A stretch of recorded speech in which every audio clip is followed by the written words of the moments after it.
Hey guys, welcome to another episode of Out of Left Field with myself, Blake Helm, and your host, Joey Albsmeyer, a former teammate of mine. This is where we go back and talk about the guests, talk about life a little bit, and just kick it back and forth. Just have some good old-fashioned locker room talk. So I hope you guys enjoy these. These are very special for us. Here you go, another episode of Out of Left Field. Well, what's going on, buddy? It's been a while. It has been a while. One of the toughest holiday and New Year stretches for me personally. That is for sure. I don't know how you managed. You have. If you guys don't know, Joe has 4 kids. He had them home for a whole winter break, and it sounded like, him and I text quite a bit, so I kind of know what's going on to some degree, and it sounded like it was a madhouse. And you had one of your funnier Facebook posts kind of at the end of it, so I'd love to hear kind of how your Christmas break went, and let's just kind of catch up a little bit, and then we'll get into all our baseball stuff. Yeah. So like I know we joke about this all the time, or I joke about it to you. It's like there are so many things that no one warns you about with 4 kids.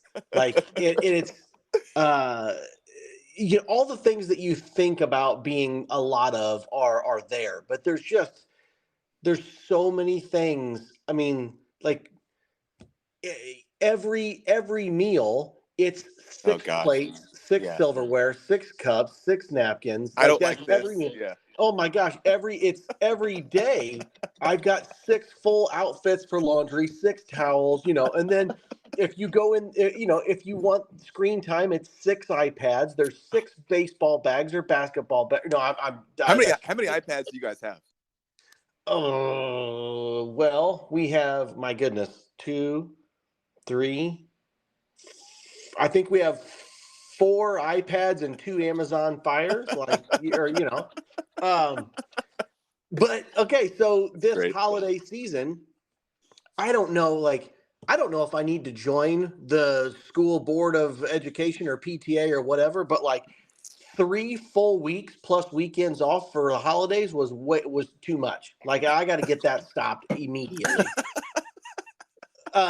And so it takes a lot, because of the ages of my kids.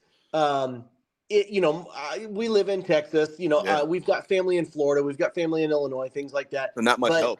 Yeah. Well, but flights are kind of out right now, right? Like, number one, the cost to fly everybody anywhere doesn't make sense. And even when you get there, you still need a vehicle large enough to take all of you, plus car seats and things like that. So we just decided this year not to travel anywhere. So if you're not traveling anywhere, that 22-day break now becomes you're all on top of each other every day for 22 straight days.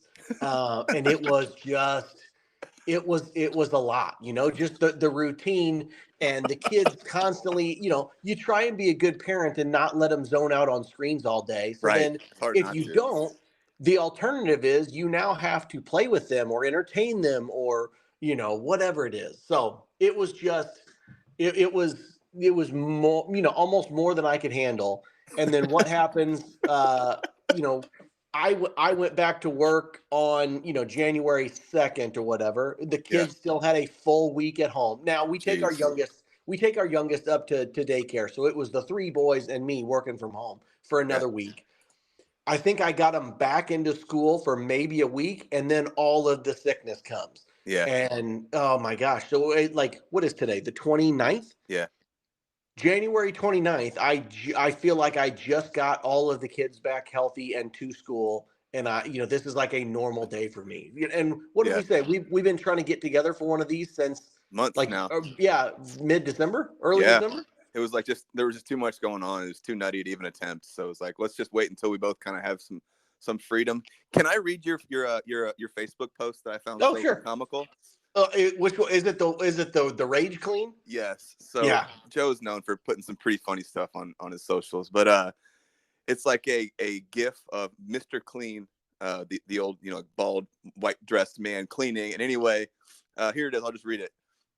There's just something special about the last Rage Clean of the year. Christmas decor down, toys still out, already missing parts, sleep deprived, over caffeinated, an extra 10 pounds pushing on your waistband. a good screaming at all the kids that screen time is gone and bedtimes are moved back, slamming random toy parts and broken pieces into garbage bags while grunting that nobody appreciates anything. It's like shedding an old skin. Happy New Year to everyone. Oh my God. It was so true. It's like every we had just taken, so that was after they, that was like day 10 or 11 of them being home. And it's like you get that excitement of Christmas, and then immediately after, it's like the house is a mess, even though you picked it up. Like, right. Everyone's so excited to get this robot toy and this Lego and this remote control car. And I mean, literally, they just trashed the thing immediately. And it just, there's only so much I could take. And it was just, I'd had enough. Like my personality is such that like once something's going, it's all going. Like I'll get a giant garbage bag, and I'll stomp upstairs and I'll scream at them. And I'm like, if there's something you want, you better get it right now because it's all going. I've got the garbage bag in one hand, and I pick up a toy and I'm flinging it into the bag as hard as I can. That's the official dad role is right. Is to get a trash bag and start cleaning up. Right. That's what every dad is supposed to do. So and that's like. And the two things to say to the kids to like really get them is number one, no more screen time, and number two, back to bed on time. Like those are like the go-tos. Like if you really want to get them. Yep. Oh well, man. life getting back to normal for us both here. Yeah, but I gotta say, if you run summer camps, the time to advertise summer camp is right when kids go back to school after the holidays. Like all you got to do is run an ad. Just be like, you survived? Did you make it? Did you make it through the holidays? The summer is 8 or 10 weeks long. Get them into camp now. I just signed them up. Immediately. Take all my money. Just take my kids. Oh, buddy. Well, Joseph, we haven't done this since October 31st. So oh my gosh, we've got a lot to discuss. We discussed maybe this could be a two-parter. I don't know, because we've got Bo Hart, we've got some funny stuff. We just had Justin here. So I don't know. What do you want to start talking about here? Anything? Yeah. It's so like we haven't done this for so long. It's almost like I blur what we've talked about in text versus what we can talk about on here. But like let's go all the way back. I mean, the Bo Hart guest, I think, is such a big accomplishment for you. Us. I get sure. Anybody that's listened to any amount of episodes can clearly see like these are all guys that either come from Central Illinois or played with or played against or something. All of it made sense, and they're whether you had a cell phone number or you could probably get a hold of them via Facebook Messenger or something, right? For sure. But Bo Hart, my good, like.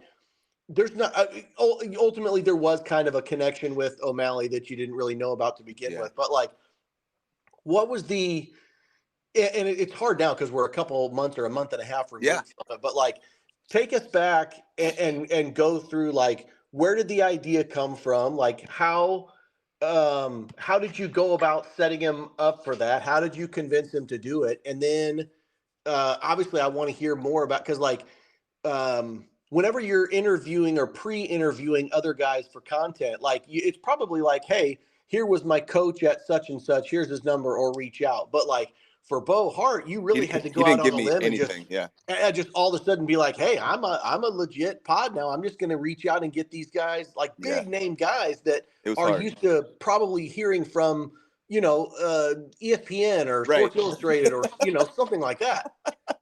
It was such a fun process, and I really feel like it kind of leveled us up in a lot of ways. So like I'll start it with how I kind of came up with the Bo Hart idea. I thought Bo Hart's story was just incredible back in the day. I always just thought I loved his name and I loved how it all played out. And I just someone that I've always like every once in a while, like look, I just put Bo Hart in Google and be like, what's Bo Hart up to? And for some reason, like I think I discussed it previously, but it came to me in the middle of the night. I'm a big guy of like if thoughts or things come to me, I write them down and try to decipher it later. Like, why is this coming to me? And Bo Hart hit me in the middle of the night one time. I wrote it down, Bo Hart, and then I went ahead and contacted him. I think I kind of talked about that on the previous Out of Left. Mm-hmm. About, you want me to go into like how I contacted him? I remember it now. I mean, I don't know. Yeah. This is a good thing. If you haven't heard the Bo Hart episodes or whatever, go back and listen to our last Out of Left, and obviously go listen to his 4 episodes. But Yeah. yeah, I think you mentioned just briefly that you'd called as like Yeah. a fake client Yeah. to work, right? So yeah, I got on my grind. I looked up his emails. I figured out where he worked. I looked up his LinkedIn, figured out where he worked. Couldn't find his email, so started sending out random emails that I thought were in line with what his company had it set up, like Bo Hart, Bodie period Hart. Eventually, I hit on one. I called pretending to be a customer, got his number, texted him. So texted him, emailed him, and in the email I put the Ryan O'Malley episode. I was like, "This is Yeah. what I'm doing. I love your story. I'd love to help you tell it." And I guess I think the Ryan O'Malley thing was what really opened the door because he Yeah. knew him. They lived together. Apparently, I didn't even know that until Oh later. my gosh. So that's Yeah. crazy, right? Like, what But are the chances? yeah, but I mean, from your perspective, like that, like O'Malley's story gave you the credibility of like, hey, this Absolutely. guy, broke through and pitched in the big leagues, and he had that type of story, right? Like Yeah. as great as Aper and Dusty were, and even PJ, but like their stories probably wouldn't have resonated with him. No, And take not the take same. out take out the fact that they ended up knowing each other and ended up having the same agent or whatever. But like you obviously could not have gotten the Bo Hart until you'd done somebody like O'Malley's Exactly. story. Yeah. 100%. And that's how I do kind of see it keep growing like that organically, like bigger guests, but with always a base of Central Illinois. Like even after doing Bo Hart, it made me really fired up to come back and do some more Central Illinois boys. Like it's Yeah. always going to be that. So anyway, got a hold of Bo Hart, and then I thought he was, as great as he was and as good of a connection as him and I developed, didn't give me anything in terms of like people, no contacts, anything like that. He hadn't talked to a lot of these guys ever. So I was, Yeah. and like I shared it with you how much I had to grind to get a hold of these people. So I was there's something called Radaris, there's Spokio, there's White Pages, there's all kinds of these search engines that kind of scrape for like old emails and phone numbers. And Yeah. some of these guys are associated with like hitting facilities or associations. Or I went as far as like looking up club volleyball teams that guys were associated, like their daughters Yeah. played for. And like Yeah. where I drew the line was I ended up getting a hold of, I found Scott Rowland's wife's number, Yeah. and I was like, I'm not going to cross that line. I thought that was a line I didn't want to cross, even if Sure. I had the best intentions, and it's a good thing. I think I wasn't going to cross that line. I never did get a hold of Scott Rowland. I got his number. I'm 100% Yeah. sure I have his number, but man, it was, and I got a hold of someone's son on Facebook and was like pleading my case, like, this is what I'm doing. And Yeah.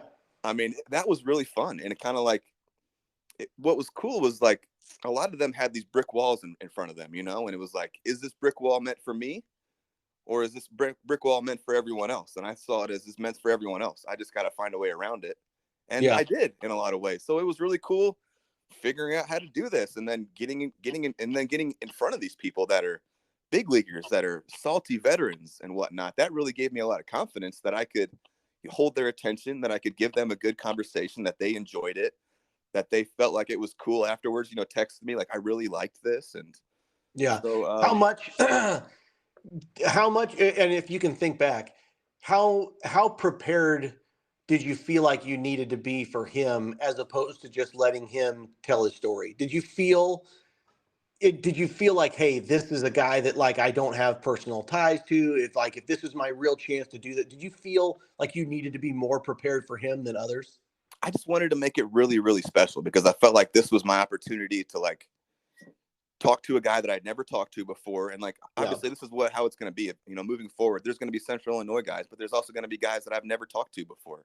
Yeah. And so I felt like I really needed to have it set up so like it was so easy for him. And one thing that I did throughout the whole process was kind of send him little clips and stuff. So we kind of knew where my heart was at, what I was Yeah. doing.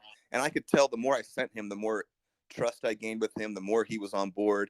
He definitely seemed like he kept saying like, I've got stuff to get off my chest. I've got a story to tell. So he's a bright guy. Obviously I'd seen interviews. He can, obviously express himself well. He had a story to tell, the most unique experience. So, yeah, I wanted to be as prepared as possible. So I went and talked to as many people as I could. I really wanted to have it just roll it out there for him. It would be easy for him. And not only was he a phenomenal guest, he opened up, he was easy to relate to. We got friendly really quickly.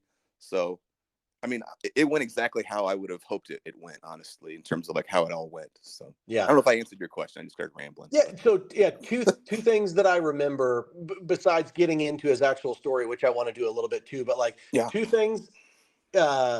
I could tell his um, his character arc or story arc over the 4 episodes was really evident, really clear. Like in the beginning, it was just feeling each other out. Like I don't even know that he knew what he wanted to say about his childhood or bringing up or coming up, and I he agree. didn't know what the relationship was with you and how serious or how joking or how comfortable.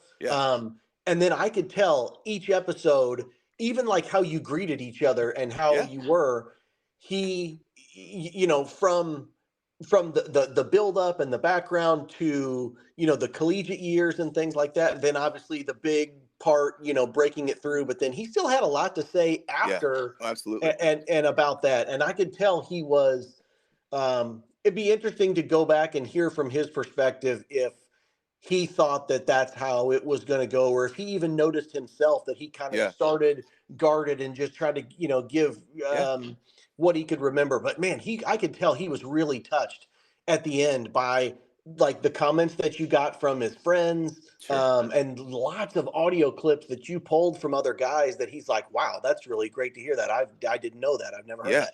For me, I thought that was really cool that you were hitting him with stuff that wasn't just recycled from his memory. He was like, you brought him some new stuff. Absolutely. And I really think I gave him some peace, you know, and I totally agree with what you said. It's like we were feeling each other out a little bit. Of course, I'm coming with a lot of love and enthusiasm, and I'm pumped to be there. He's kind of like, what's going to happen, you know?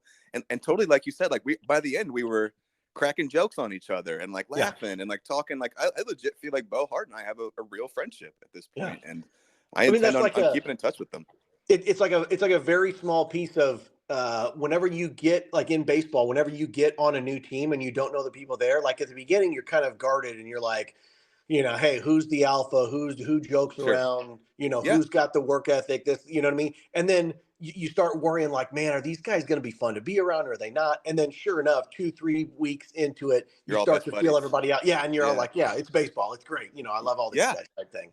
And then one of the things that you told me in private that really I loved, you texted me that you felt like he viewed me as kind of like a peer, as like a friend, as it went on, even as a baseball player, which means a lot to me because, you know, I had a little bit of indie ball in me, and this guy made it to the big league. So that was cool to hear too, that he was just talking to me like another baseball player. Yeah. And you never know. I mean, because he obviously spent some time there and had, you know, magical time and all that. But that was, I know like how you and I think about us. But then like to have him talk to you like that you had shared experiences. I was like, that was kind of a neat thing that I could tell he sees you not as like some media member, but like he sees you as just a baseball guy that's, you know, telling a story. And that's exactly what I want. I don't want guys to think of me as a media guy. I'm not, you know, like I have no interest in warping their story or anything they say. Like this is a celebration. I keep saying it, a celebration of them and their career. And I do think I gave him some peace of mind. I wish I could have got Tony La Russa, man. I don't know if I shared it. I did get a hold of Tony La Russa. He basically just said it wasn't a great time for him. And that was still cool to even like be conversing with Tony. I sent him all the podcasts. I have no idea if he listened, but wish we could have got Tony. But just the context from all the other kind of coaches saying Bo just wasn't in the right place at the right time. He could have done it. I think was good for him. Was therapeutic. I hope so. You know what's funny? Like I didn't have that perspective before you started these pods. Like starting with Aper and Dusty too. Like so much of what they tell is like it just wasn't the right organization, right? Like the talent was there, the work ethic was there, but like for some reason or another, hey, there were 3 other guys drafted in front of me that played here, and that's why it didn't work. Or even all the way through to Justin. Like hearing all of that, I don't want to get into too much of his, but like it's almost like you can take every one and spin the wheel and just be like, hey, of the 30 MLB teams or 32 or however many there are, like only in this situation did it not work out or did work out. And like, that's crazy to me that you so much of your fate is held by so many other factors in that one Randomness. organization. Yes. Yeah. I mean, it goes back to that whole Kim Worth thing about timing. She's always timing. I think that's the one thing that every single guest has in common is timing. And that's how crazy timing is in baseball in terms of make it or not make it, or being in the right place at the right time, then opportunity, a coach likes you, someone gets hurt, there's a million different things. And the business side of it too, that like they may hold on, like you're really an asset to their organization. You're in some aspect, you're not like a human, like they're not there to make your dreams come true, right? Like they'll hold on to you in situations that may not be best for you because that's what they need to protect their organization. Like that's the brutal side of it, right? You're right. And that's kind of what happened with Bo, right? Yeah. Yeah. Like his window for like when he really had a lot of value in the big leagues, they kind of burned it. They kept him in AAA where he was hitting like 300 and producing. And I think he would have liked to have had an opportunity with a big league club, even if that wasn't with the Cardinals, and they just kind of put him on ice. And that's the business of it. That's the cold reality of baseball. Yeah. So kind of a side enjoyment for me is that you send me a lot of the full clips that you do, like the interviews you do with the other ones. Yeah. And I mean, that's at least on the Bo Hart episode, that was kind of like a miniature little journey in its own, right? To talk with some of those folks. Oh, yeah. And the one I'm Edmonds is Edmonds, but the one I'm thinking of is Kerry Robinson. Like how that could be explored in its own, right? 100%. Yeah, Kerry seemed like he had a lot of stuff to say, and he had a really interesting career and an interesting time in St. Louis. If you read the book 3 Nights in August, which is LaRussa's book, him and K-Rob and Tony La Russa did not have a great relationship, and they butted head quite a bit. And some of the things between Kerry and I are going to remain that way, but he's got some things to say, and maybe K-Rob down the line, who knows? But really cool talking to those kind of guys. And for the sake of kind of rolling back a little bit, I feel like the Bo Hart episode really brought a lot of guys down to my eye level, where I'm like, where I thought, Jim Edmonds is just like this god, of a man, and all these guys, these former big leaguers that I still look up to them in ways, but after talking to them, they're just men, they're just regular guys that had extraordinary talent, and they did some cool stuff, but they're just men, and it makes me feel a lot more comfortable moving forward. And I actually think some of that kind of shone through when we got to Justin. I felt that was the most comfortable I've ever been doing an episode. Yeah. And I really think that might be our best one overall when you factor in everything together. For sure. Yeah. So let's jump in right to the beginning, right? Like the main difference is, right, like he grew up in California and didn't even play unique path.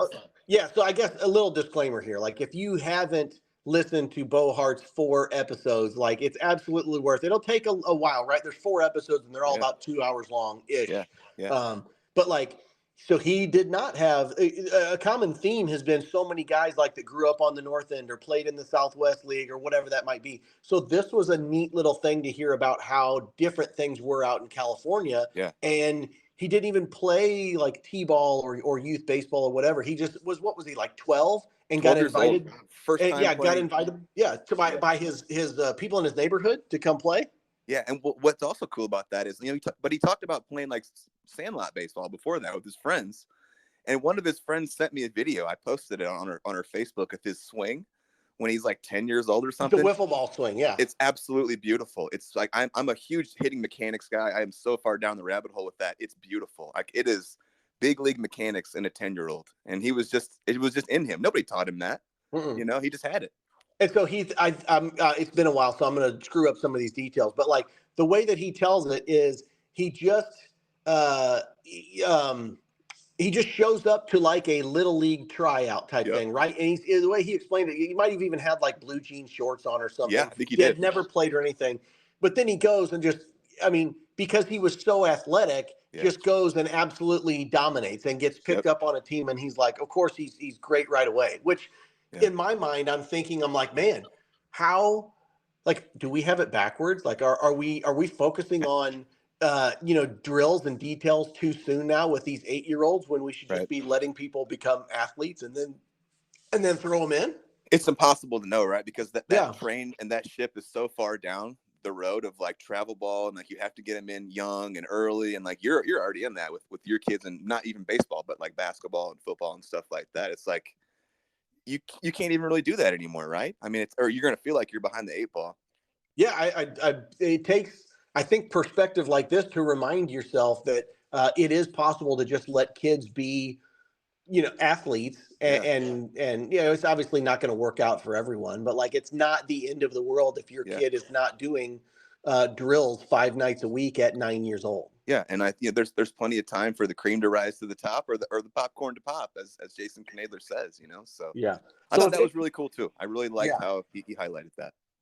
I mean, so anybody that's not on Instagram or Facebook, like you got to go to the post game spread page and look at some of these old photos and videos of Bo Hart playing. It's just, if you grew up in Central Illinois and are about 40 years old, just like we are, it's almost like you step out of a moment in time, and you're like I never thought, growing up in Central Illinois, I never had the perspective of like, oh, I wonder what kids in California are doing right now. It's just, it's a cool thing for me to step out and hear, 25, 30 years later, just be like, wow, they're playing wiffle ball in the backyard just like, we were. And here you think, you only think of California when you see movies or something, Right. but Same stuff. It is kind of like a movie when he talks about him and his buddies going to, was it A's or Giants games? A's. It was A's games, right? Athletics and games, and going into the stands for batting practice and catching all these balls. Like that, to me, that's a movie. I'm getting childhood. chills. I'm getting chills thinking about that. Yeah, absolutely. Now I'm like thinking back to some of the. I mean, Bo Hart was a couple months ago, so it was.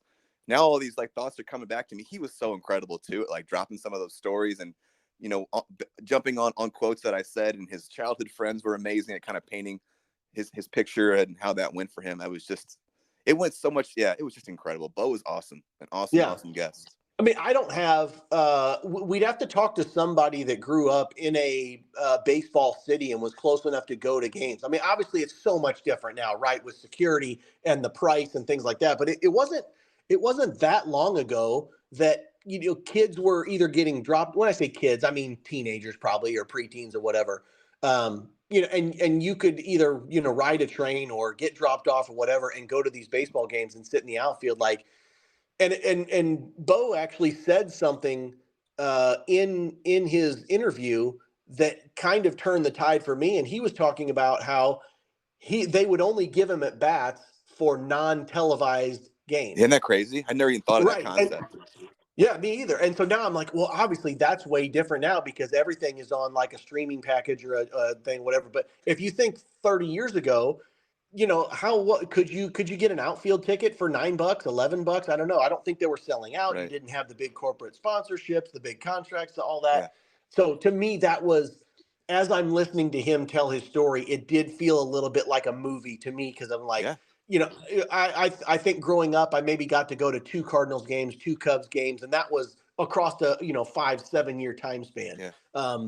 It just seems very magical to be able to live in a neighborhood that you're close enough to go to an MLB stadium, go out in the outfield and catch home run balls for batting practice. And I love that. And then the second part of that story was him and his buddy would be taking the train back and counting the baseballs and like writing on the balls like this was a Tony Phillips ball or this was a Jose Canseco or Mark McGuire. Yeah. That is so cool. And that he still got those balls. That's like, man, that's just so magical. And that he got to play for Tony La Russa, grew up an A's fan. Like that just has to have been such a wild ride for him, man. Yeah. And I think he it's funny that this has come up too, but because he also talked about getting into like baseball cards and trading baseball cards. Yep. And I think that's something that we've all done, but I don't know. It's funny that we haven't really touched on that or brought that up because I feel like kids or when we were kids, you've got all these legends that were sort of in the game. And that's when baseball cards, I feel like really exploded as a collector's type thing. Yeah. And one of my fondest memories of growing up, thing my dad and I did, we used to go to card shows. And like as a young kid, I used to go to the Holiday Inn over on like 5th or 6th Street here in Springfield. And there was like a card show every Sunday. And I loved it. I'd be haggling, and I'd be, 6, 7, 8 years old, and it was just like a father-son thing. And then didn't the bottom fall out of like card collecting for years? Like nobody wanted them; they were kind of dead, and now they're back, right, in a big way. Yeah, and I don't know if it was oversaturation or I don't know what it was, but yeah, I remember. So obviously we lived in Plains, so like we drove to Springfield to grocery shop, and it was called Cub Foods, and so I remember that whenever we would go grocery shopping every 2 weeks or something, I'd bug my mom to get me one pack of cards, which I think was like $1.50 or something like that. But then, I was just a collector of guys I knew and liked, right? Like I had no concept that these could be worth money or whatever. And my dad wasn't into it, so I didn't have that level or whatever. So if I pulled a Chicago Cubs guy or something, I'd pull that aside or whatever it might be. Sure. But then it wasn't until I was hanging out at one of my friend's house, and he had this giant glass case, and it was a Nolan Ryan card where it was the Nolan Ryan rookie with a dual card or whatever. Yeah. And they were like, "Oh yeah, it's worth like $1,200." And I was like, "What?" I'm like, how? Like, what do you mean it's worth? Like, can you turn that in for 12? Like, why would you not take the money for that? They're like, "Oh no, you collect it and you just hold on to it."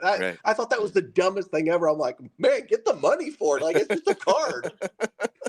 And then, of course, now I understand, the rarity in the rookies, and who knows what that might be worth now. But he was a huge collector. He had like 700 Nolan Ryan cards or something outrageous. Yeah, love a good Nolan Ryan story, man. Are your kids are you doing any card collecting with your kids or anything like that? Are they into that or no? They're like, no, because they can't keep anything nice. Yeah. So, and actually, what's funny, my oldest son Vaughn just got introduced to how important, like how the different things are. Like there's in our town, this guy just opened up this really cool sports and memorabilia shop. And so I took him in there for his birthday. And of course, he's got autographed stuff for sale, and he's got different, packs that you can buy, and he's got video games in there and all this stuff.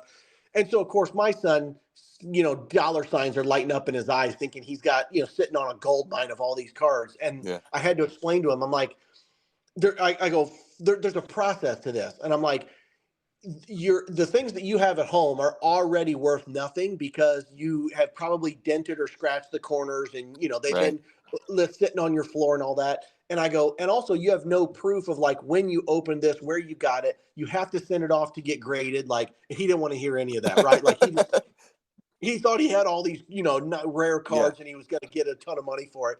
And so he's up there, and again, no concept of money. He's up there asking how much for a box of cards, like a 2023, 24 set. Yeah. And the guy behind the counter is like, "Bud, it's like $400, $500 for this box." And I'm like, "Vaughn, I will get you a pack." He's like, "Yeah, but I'm not going to get any special ones in the pack." And I go, you're thinking wrong. I go, this is not a money-making venture for you. I go, you get one pack and you try and open it to get, a player that you like or something. I go, you are not at the level where you're opening boxes of these trying to strike it rich, and that type of stuff. So he got a little glimpse of. So I bought him a pack, and they have like a conference room table in the middle with a nice pad so that you can verify, right? Like you can sit down and open the pack, and they've got gloves and sleeves and all that stuff. So in case you do open something that's worth it, they can verify it right away, and they can make you an offer for it. So that's cool. Of course, then he sits down and I explain that all to him. And what does he do? Rips open the pack, and the cards go flying, and he's, fingerprints all over. And I'm like, "Fun! Like, if you do have something in there, it's worthless." So sure enough, he gets one card that's like a hologram or something or other. Yeah. And he takes it up, and the guy's like, "Your dad's right." He's like, "You've already smudged this one." He's like, "It would have been worth like $18, but now I'm not going to offer you anything on it." Oh man. So I don't know if that got him excited or turned him off of it, but now every time he gets a card, he wants me to look it up online and see how much money it's worth. I love it. And I try and tell him, I'm like, it's worth nothing because you ruin it. Yeah. There's like so many guys at my dad's age, like my dad grew up collecting cards, and he was a big Henry Aaron guy. And he talks about all the kids in his neighborhood, and everyone knows this, used to put these like Hank Aaron's and Mickey Mantles in their bike spokes. They'd put a paper or a clothespin and the card in the spoke so it would make a noise when they, these are cards that were eventually worth $100,000 and shit like that. It's crazy. Yeah. It's crazy to think about. I think when I was probably around 14, 15, I had a giant box of everything. Like I've kept maybe 10 or 12 that I've kept in a case or a sleeve that I still have today that I thought might be worth something. Yeah. Really, it was like a Grant Hill that I liked or a Michael Jordan or something like that. But I remember I was just bored and I ended up torching an entire box of cards just to watch it burn, like just being an idiot. I used to do crap like that all the time. Hey, before we move on, I mean, you guys can't see this, but I got to talk about this thing. Yeah. So Joey, about a week ago, he goes, "Hey man, there's going to be a FedEx package coming your way. Be on the lookout for it." And I sent Joey a Lincoln Land shirt. However many months ago, as like a thanks, he does so much for me and let me bounce ideas off him. And he goes, "I think you're going to like it." And I was like, "What is this? What the heck is this guy sending me?" And it came, and it's a heavy box, and it is it is like the real deal, like a replica wrestling championship belt. I mean, it says World Heavyweight Champion host Blake Helm. It's got the post-game spread logo. It's heavy. It's huge. It's beautiful. I mean, it's awesome, man. It made me tear up when I got it. This really has been quite the partnership, and I'm so grateful for you. And so cool. And then, man, this is so funny. I posted it on Instagram and Facebook, and Eric Gum. We always find a way to bring up Eric Gum, right? Yeah. Eric Gum says, what do you say? Joey Albsmeyer has done more to raise awareness for professional wrestling than anyone in the country. I know those, like, okay, so this kind of stems from my wife and I got into it a little bit because I have a couple of belts. And for me, it's a fun memorabilia thing, but to me, it's just like a jersey. Like if you're going to spend $125 on an authentic jersey or something like that, that's all this is for me. Like it's kind of like me just buying a jersey or whatever. But I also, think it's, fun and conversation starter and all that. So where I work on my desk at the time, behind me was some decor on the wall. I remember that she had decorated the house like 5-6 years ago. Since I've now worked at home, I've kind of flipped the room so that my desk is next to a window and there's couches are on the other side and all that. And so behind me was a table with a little bit of memorabilia. So from 10 years of working with Dallas Sports Commission, I gathered tons of really cool stuff, like men's and women's Final Four, Super Bowl, international soccer matches, like clients, NFL draft, NHL draft, Winter Classic. Like I just, you get helmets and balls and ticket stubs and, the Byron Nelson, I had an autographed flag, like just really cool stuff from being in the industry with nowhere to display it. Yeah. But on a table next to me, I did have like a little bit of stuff that the kids have made me for like Father's Day or whatever. And then I had, 2 belts wrapped up over there just to kind of display. And I had a little golf trophy of a trip that I take with some guys, and we do that. So just because I didn't have anywhere to put it, I ended up putting some nail tacks in the wall and just laying it out. And I put it on the wall behind me, but like lower than my waist amongst all this other stuff. And it wasn't like, it wasn't like I'm going to display this here. It was just like, I don't have anywhere to put this. I'm just going to want to see what this looks like and just sit it there for a while. She comes in and acts like I've made this the centerpiece of a room where we entertain royalty. And she's just like, and so then of course she puts it on Facebook trying to shame me. And I'm like, that's not going to work at all. It was funny. Yeah. Yeah. So anyway, so I know that very few people would ever get a belt for themselves. Yeah. But I also know that it's a fun little thing to have to display and conversation starter and all that. So there's any number of websites now that you can go on and create your own custom belt. I think they're getting popular for like fantasy football leagues and things like that. But you can make them for whatever you want. So I was like, that's a very on brand gift from me, right? Absolutely, like 100%. Like when you got that, you probably were like, oh, this is cool. But like, you weren't like, that's weird. That's out of place for him. You're like, oh, this is spot on. It was 100% spot on. Are those belts still there, or did Katie give you the? So okay, so I wish I could show you, but did you come to a compromise and they had to be taken away? Well, okay, so in front of my desk used to be a folded up ping pong table with a bunch of her pharmaceutical supplies on it, like, gifts and drugs and pamphlets and all that type of stuff. Right. So we've since moved all of that out, and we now have like a 6 or 7 step shelf that I've now got, a correct display of a bunch of stuff. Okay, cool. Yes. Well, So, I'm glad she didn't make you just put it in a box or something like that. It's like. Yeah. No, I've had, So I've had a bunch of that stuff sitting in boxes in the attic for like 4 years that I finally got down. But so there's, I've kind of gone on this little rant that like, I'll never stop being a fan. I'll never stop, displaying that stuff because I think it's fun. Well, I'm glad Katie tolerates that. Like I think most guys don't really have a whole lot of say in how the house gets decorated. It just kind of, we just kind of go along with it. I've got one thing. I've got baseball bats all over this dang house. They're just like in every little corner. And at first my wife was kind of like not feeling it, but she's kind of just let it go as time's gone on. I don't really have anything else I really care about besides I just like having bats around that I can pick up. And I like kind of showing my kids what a swing looks like. So if they want to follow, maybe that'd be cool. So that's my one thing. It's everywhere. There's bats everywhere around this house. Gotta have everything. All right. Well, okay. Got off onto that a little bit, which is fun. But now, thank you again. That was awesome, dude. Yeah, no, really glad to do it. Okay, so I'm trying to think back, and I remember making some notes. Showing up in G. Okay, he was there. Bo was ended up picked first for Little League. That was cool. The community aspect that was still there.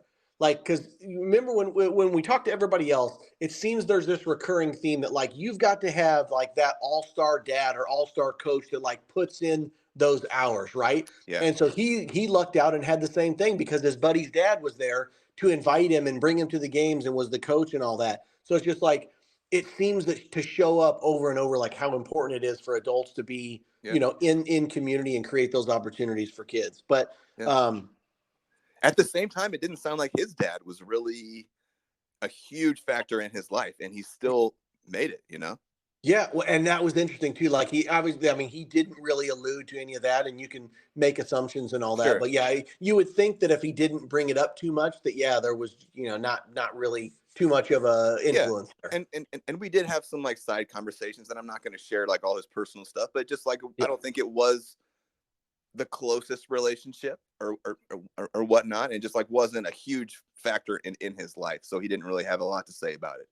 Yeah.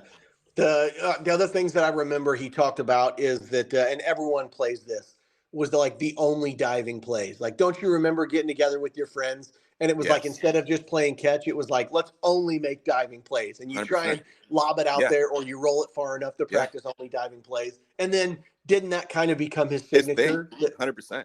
That was what he was known for, laying out. Always on his belly, always dirty, and that was just a great. I love that his friend shared that clip and we got to play. I mean, he's running into cars, laying out and stuff like that. That was just a magical story. I think he kind of downplayed how spectacular of a fielder he was, and really an athlete. Like, I know he alluded a couple of times that like he was always fast, he could always run, and that he was always solid defensively. I think that was just being humble, right? Like he was plus in the field. Oh yeah, big time.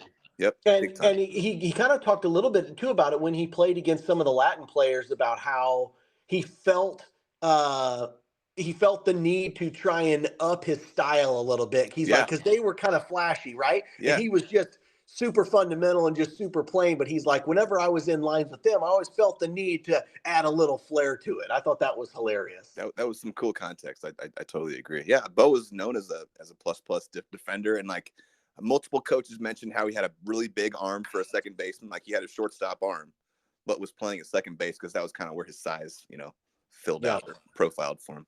And I'd be interested, like, because, and I know we talked about this before too, but the difference of just playing in the backyard with your friends versus an organized practice with coaches. Yeah. I think some of your older players were a little bit more rough and tough because they were doing those, diving plays, lob plays type that in the backyard over and over, as opposed to now I don't think your kids are as rough and tough because they're more getting just, not regular ground balls, but like you miss a little element of learning a little bit about yourself and having to be tough and getting up and playing the next one because you want to, like, and Absolutely. maybe I'm using my own experience now, but like kids kids don't hesitate for a second to come out of a game or to sit out. Mm. I never I never remember doing that. And Yeah. there is an aspect there that you don't want to pressure them to go through, play through injuries and stuff like Right. that. But I mean, I just, when you're playing in the backyard and you get the wind knocked out of you or whatever, like Yeah. you shake it off as quick as you can because you want to get back out there and play with your friends. Like Yeah. Well said. it would not be out of the question now if a 10, 11, 9, 10, 11 year old that I see at practice gets the wind knocked out of them, like they're out for the rest of practice sitting in the Yeah. bench or with their parents in the stands. They might even leave. And Right. I might be over exaggerating that a No, little that's bit. a great point. What is the balance between kids that are maybe softer today versus like, my dad tells me stories of like his football coaches wouldn't let him have water, like stuff like that. So what is in between that where you toughen them up but don't coddle them too much? I don't know. I don't know.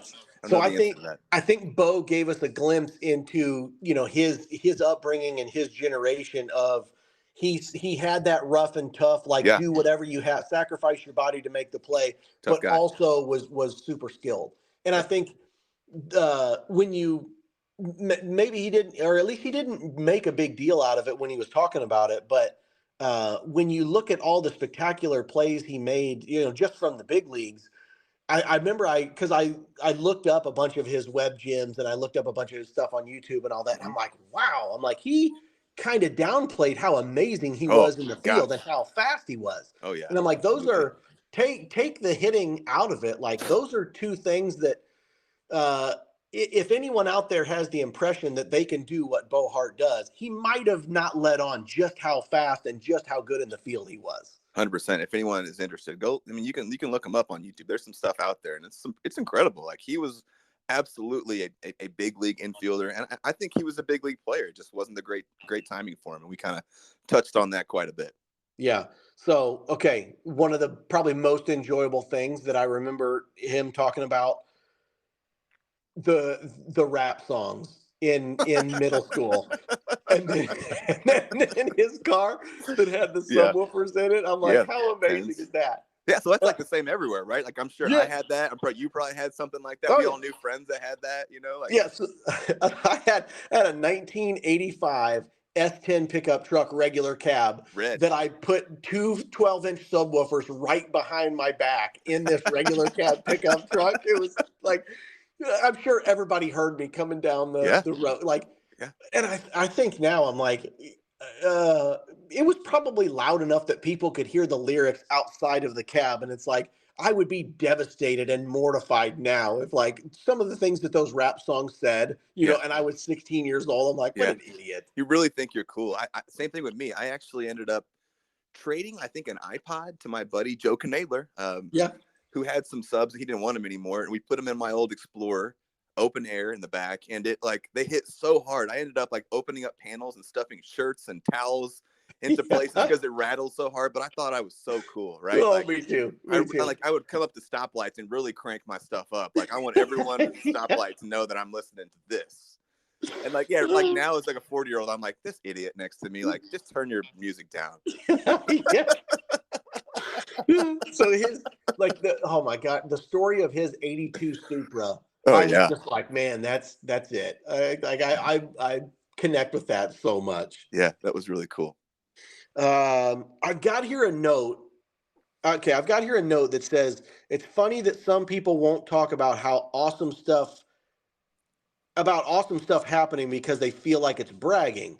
And I said, like we got to stop being bitter about other people's success and should be excited to share great things. Like, I like that.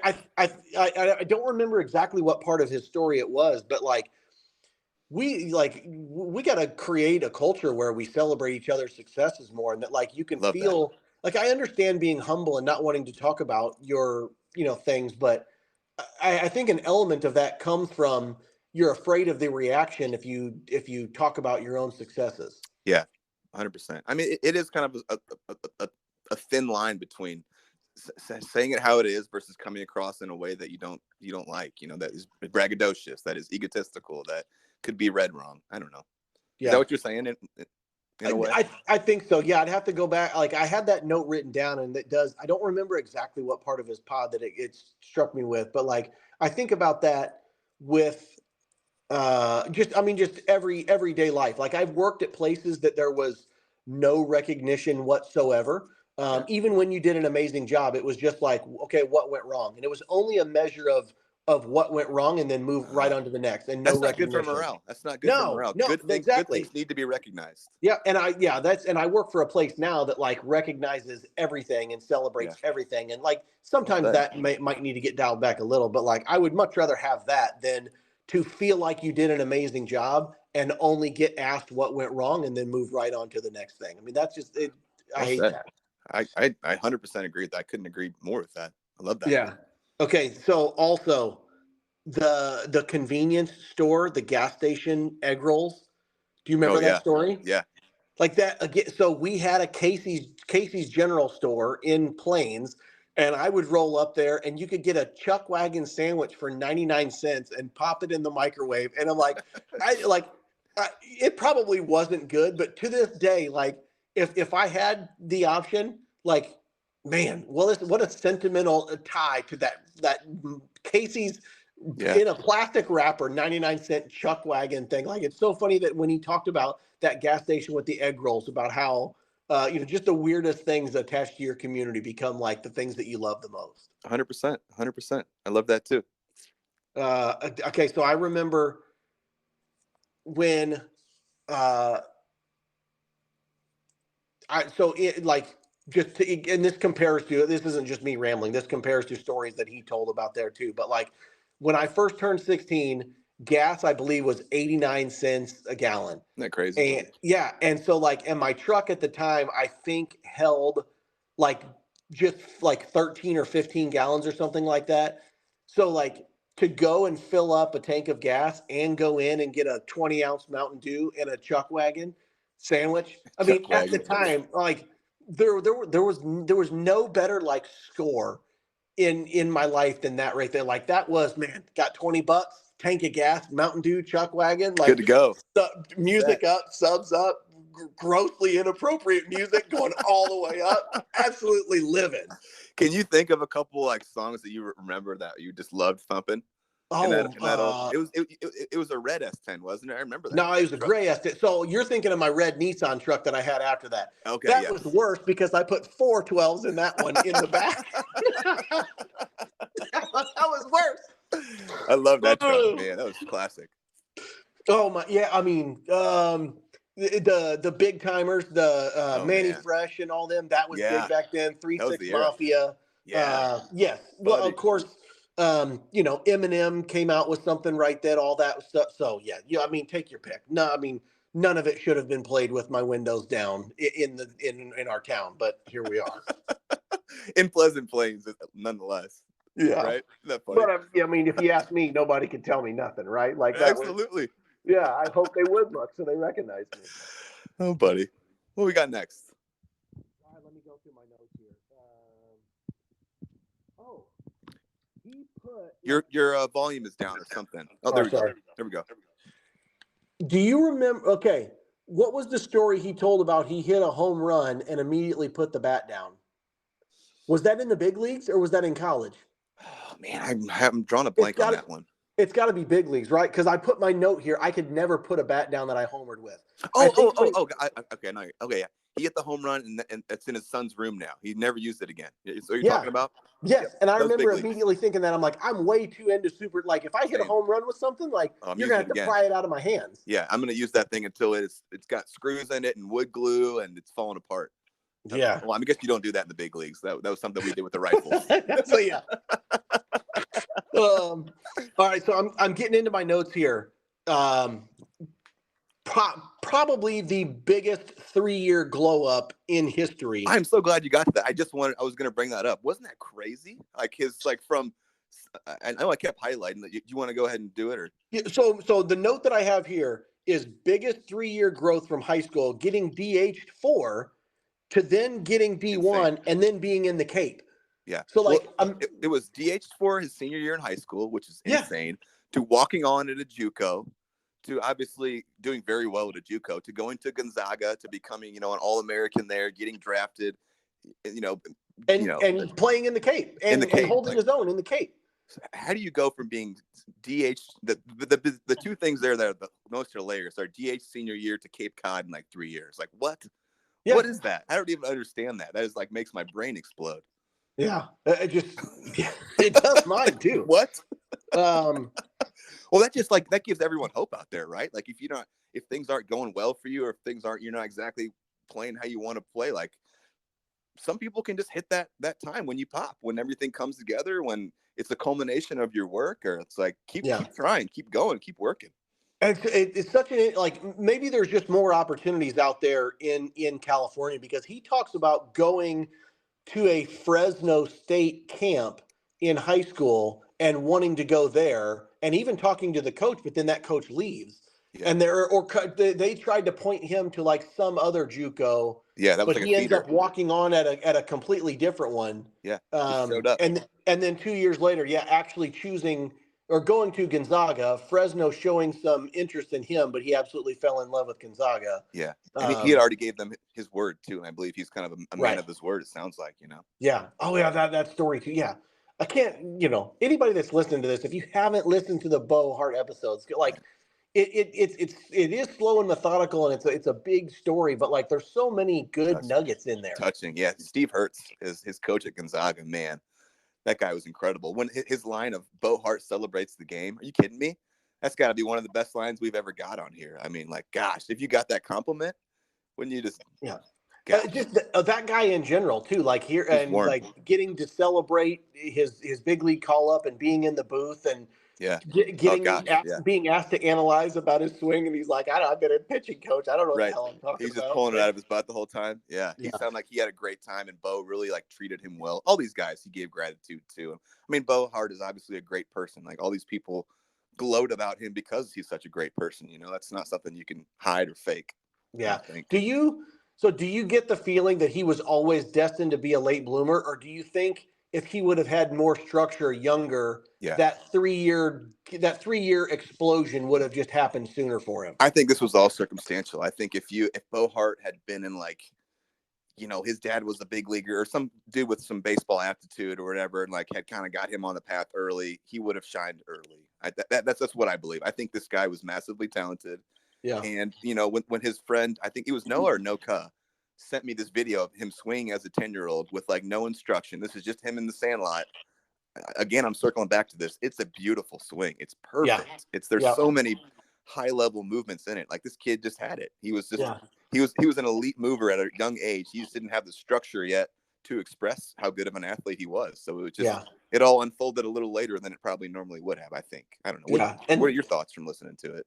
Yeah. So, because everyone that talks about him talk about his hustle and his leadership and his intangibles, right? Like he obviously did have the talent to do all that, but like he absolutely developed as a leader and playing the game the right way and giving it his all when he's out there. I mean, that's what people talk about him for, right? Like no one, obviously he had the skills and he had the performance and the talent to go with it. But I mean, clearly what stood out about him was his effort, his attitude, his leadership, that type of stuff. Yeah. He seemed like everyone really liked him everywhere he went, and that bodes so well for you in baseball. If you're liked, there's probably guys that were very closely talented to him that were not liked, and they, fall by the wayside. If you're not liked in an organization or coaches don't prefer you, or there's a lot that goes into that kind of stuff. Yeah. And then conversely, I see some old home movies from my parents, and I see my swing even in college, and I'm like, God, why did someone not help me? Like, there's no way.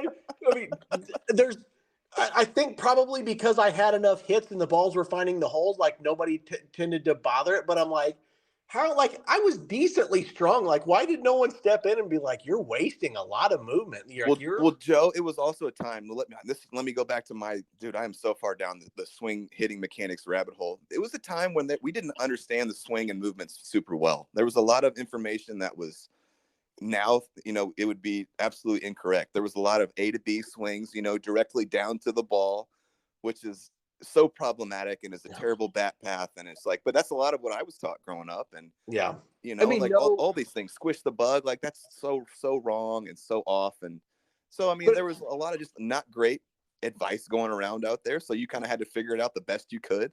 Yeah. And, As good of coaches that I think I played for, I don't remember a single hitting coach that worked with me on any sort of mechanics. It was all just results. yeah, Like if I was behind, it was something to speed up. If I was ahead of it, it was something to right. slow down. But like it was all performance related. Like if Yeah, the ball found the hole, but I did things completely wrong, you still got praised for it, right. right? Nobody was talking about, early bat speed or bat path or coiling into your hip or any of these Right. things. And I saw in your notes that you wanted to talk about Teacher Man a little bit at Oh some my point. gosh, is this guy like? I'd Yes. love to talk about this. Well, because and that's the difference too now, right? Like there was no social media. There wasn't really Right. it wasn't really video software for us to film ourselves and analyze or anybody to break it down or to show you or whatever. It was just get in the cage and take more hacks. But Yeah. now I'm scrolling through Instagram and I see this guy who a lot of times he's wearing like khaki shorts Dad and he or just jeans. but he claims to work with Aaron Judge, and all he's teaching is cranking his wrists down and Yep. tilting his body, and that makes him turn through the zone. And I'm like, it looks great when he does it, and I'm like, man, it looks like he's doing a fast bat and probably generates some power. But I'm like, do I don't see any, and of course the comments are absolutely torturing him, right? Like this, this would never work. There's no two strike approach. Blah blah blah, Yeah. this that and the other. And I just wonder, I'm like, is anyone else teaching this, or what are people teaching? I have some big time thoughts on this. So if you're not familiar with who we're talking about, he goes by the moniker Teacher Man, and this is Richard Schenk. This is a hitting coach based out of St. Louis, and he is Richard Judge's personal hitting coach. He's done a lot with him, and Judge in some ways has given him nods and has shown that he is affiliated with him. But the thing is that he's kind of a jerk, Richard, a Teacher Man. Yeah. Like he's on all these.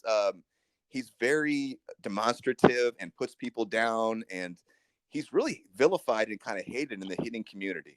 I see it. The comments on all of his stuff are, Yep. I mean, just Yeah, people terrible. rip him apart. Here's the thing. So he is just a dad that was trying to figure out the swing for his son. And that was kind of where it all started from. And he went deep down the rabbit hole. And here's my thoughts on it. No one has fumbled the bag more than this guy. Like if this guy was just a little bit likable or a normal guy and just spoke with people, in a nice way, his number one protege is, the number one power hitter in the game right now. People would be loving him, would be lining up to listen to him. People still do go to his clinics and whatnot. And here's what I think. I think some of his concepts makes sense. The snap and the tilt are his two big things. So the snap of the barrel back and the tilting of the back shoulder, putting you into slot. These are not terms that other baseball hitting coaches are using. So a lot of guys will, they toss that out. They think this guy is not a baseball guy. He didn't play affiliated. Yep. We're not going to listen to him. Coiling around the back hip makes sense to me. Getting into your back hip, getting into your glute. Those were concepts that I didn't understand coming up at all. So this guy has some concepts that make sense. No, it's not going to work for every single person, but some of it absolutely makes sense to me from an anatomical, physiological, biometrics, point of view, like how the body moves. But he's a jerk. Yeah. And, he's very unlikable.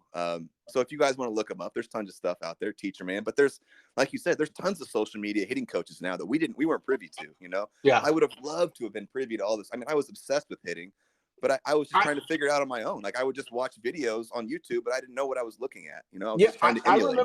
I remember one time at Lincoln Land on the backfield, I remember you asking me, you're like, hey, how much do you really take what the guys are telling us and implement it, and how much do you do your own thing? And I was like, well, I mean, when they tell me something, I try it, but like if it's not comfortable, I'm like, I don't really know whether to implement it or not, because I mean, it wasn't based in anything besides, hey, this you're too early, you're too late. That was literally it. Yeah, I didn't have you know, it wasn't until like in basketball a little bit, we did a little bit of film study for like scouting and preparation, and it absolutely worked, right? Like we had lots of success if we were able to prepare and I could see it. I'm a visual learner too, right? Yeah. So yeah, I'm the same way. Like I wish, not saying that I would have followed what this guy was doing, but like I didn't have any access or wasn't looking, there was no YouTube. I wasn't looking up any YouTube tutorials or anything like that. I wish I would have had some additional instruction or at least the resources to go find and try it myself. Are you telling me that Pally didn't clean up your swing? I cannot. Not only he was, listen, I love him. Like he was. Everyone does. Yeah, I loved him. Bruce Richards is what we're talking about. The old Lincoln Land kind of coach, hitting coach, I guess he was there. Yeah. Yeah, no, but I don't remember learning anything about mental approach, about off-speed stuff, about what to do with my legs, about anything. Like, it literally was anytime you didn't stay on top of a ball, literally it was he would stop you. Stop you on your way through the dugout, still sitting there because he didn't get up. He would just stop you. It's not here. It's here. Like, okay, I'll get out there. That was and then again, I could do something completely wrong. Be out on one foot, hit a dribbler, way out in front of the plate, and it 3 hops through the hole. See what I tell you? See. So I agree. And I went on to play, Murray State, a smaller Division I, and there wasn't same thing. Not a lot of direction on how to, clean up my swing or what was correct. I mean, there was just so much misinformation out there of people didn't know what the hell they were talking about until not that long ago, really. Yeah. So anyway, to get back to Bo's story, sure. Also things that continue to blow my mind about him. He mentions in the Cape Cod League was really the first time he'd hit with a wooden bat. Isn't that crazy? Yeah. I mean, just you think that there's this prototype for guys that make it to the big leagues, and they start this from a young age, and you've got to start hitting with wood, and you're on this travel ball team, or you've got private lessons, or you're this all-star, that all-star, whatever. And he's just like, no, Cape Cod really opened my eyes. It was fun. It was fun to play in front of 1,000 people. That was his response. First time playing with wood. He downplayed it. I think PJ knew more about, baseball and Cape Cod and had more of a appreciation for it in the moment. I'm sure Bo now looks back and is like, oh, Cape Cod, that was amazing. But PJ really took us through it in a magical way. Whereas Bo was kind of oblivious to it. He didn't grow up worshiping the Cape Cod. He was like, oh, cool, I got invited to Cape Cod. Whereas me and you were we knew about the Cape Cod. Oh my God, this is magic. You're in the Cape Cod, buddy. Freddie Prinze Jr. Let's go. Yeah, and listen, he referenced Summer Catch also, right? He knew the field that they filmed it on. Yeah, I had hit him with that question again. It was so good. I love every time that comes up. It's perfect. Yeah. But yeah, it goes to show you that there's a million ways to get to the show. There's not one path. There's not have to be in travel ball from day one, and it has to be your path. It can be success or a path to the big leagues is not always linear. It can be ping ponging around all over the place. And anybody that loves romantic anecdotes, you've got to hear his story about hitting the home run in the Cape and all that. Yeah. Just an amazing story of everybody always dreams of 3-2, 2 outs, bases loaded, hitting the walk-off home run or the go-ahead home run, and for him this was in front of a crowd that he'd never played for, right? You can't replace that in sports. Special moment for sure. This is well, I'm going to use the term. This is completely out of left field here, but okay. So my 8-year-old played a basketball game 2 weekends ago. Is this crew? Crew. Yeah. Yes. First of all, game the level of rec sports is getting out of control with these referees. You got to take control over the game somewhat. As much as we complain about what's wrong with sports, I know there's a shortage of referees, but this particular thing was so bad. We get the point of the story is it goes into overtime. Referee has no control over anything. It's become almost a playground brawl at this point. The kids are just crashing into each other and fouling so much to steal the ball, and he's not calling anything, so they're not doing anything different. Anyway, in overtime, score is 5-5. 12 seconds left on the clock. They inbounds. It ping pongs around a little bit, bounces out to my crew about half court. He's got a wide open layup, dribble, stops, She doesn't go in for a layup, stops and shoots like an awkward, like 8-footer, bounces off the backboard, toilet bowls through the rim and rolls out and lost. You know what I mean? Didn't lose. They tied. They ended a tie 5-5. But like afterward, like he's out of it the whole rest of the day. And I try and pump him up. I'm like, crew, like you're gonna have so many other opportunities. Like use this as motivation to get better. He's like, no, I'll never have a chance to win another game in overtime. And I'm like, well, yeah. I go, you should want to get so good that like you score enough points that it never even gets to overtime. Yeah. No. And I'm like, crew, trust me, I've missed more game-winning shots. I've made one game-winning shot my whole life. And he's like, so you've never had one in overtime? Like you could not tell, like in this kid's mind, I don't know if it's the highlight generation, the YouTubes, the whatever. The most important thing in his life was to hit a winning shot in overtime. Doesn't care about winning gold medals or like getting first place, anything. The missed opportunity of hitting that game-winning shot in overtime broke his little heart. He's made several comments that he wants to quit basketball because he'll never have that chance again. You got to come out of it, bud. So I tell that story to say, when the opportunity comes up to hear a story about a guy actually hitting a game-winning home run in front of a large crowd in the Cape Cod League, it is an awesome story. Like I wish that stuff was on video so I could watch it. Oh no, man! Shenanigans of being a dad. That's good. Yeah. Funny. Well, and so, like that, it's a great segue. Not that I meant to do this, but like, let's go. One thing that Bo was amazing at was turning failure into inspiration to work harder. Yeah. Like that's another trait that I can't get into my kids now. Like when they fail or don't do well, they're head down, they want to quit. And I'm like, you couldn't break Bo's spirit. Do it better next time. I cannot get them over that. But like Bo was really good. And he mentioned it several times about turning failure into inspiration to get better. Yeah. He seemed like he was just the eternal optimist, right? Like he had that positivity in him and he could see the good, find the positive in every situation and keep it moving, where some people can't. They dwell, they focus on the negatives, they let it, push them off their path. Not Bo Hart. Yeah. So do you I remember a little bit about his draft story, becoming a Cardinal. Mm-hmm. The things that stick out about his story the most are the two-hole story. Oh gosh, isn't that great? Yeah. He got some gems in there. Of course, if go back and listen to the episode if you want the full story. But the gist of it is that they had a glove. Everybody knows who Albert Pujols is. Amazing. And so Bo and Pujols kind of broke into the Cardinals organization around the same time. Yeah. They were on what I don't know if it was a fall league team or if it wasn't spring training. I think it was either fall league or it was extended spring or something like that. I think it was when guys get drafted and they bring them in to kind of like get a feel for them before they send them off, like extended spring, maybe. Essentially, yeah. Yeah.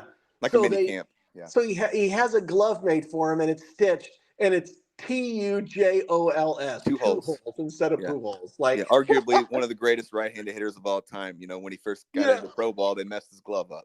And Bo saw it and was able to give us that information. Isn't that a great story? And then completely unfazed comes in and he says he hits 2 bombs in that game. Right, didn't care about that. Yeah, no.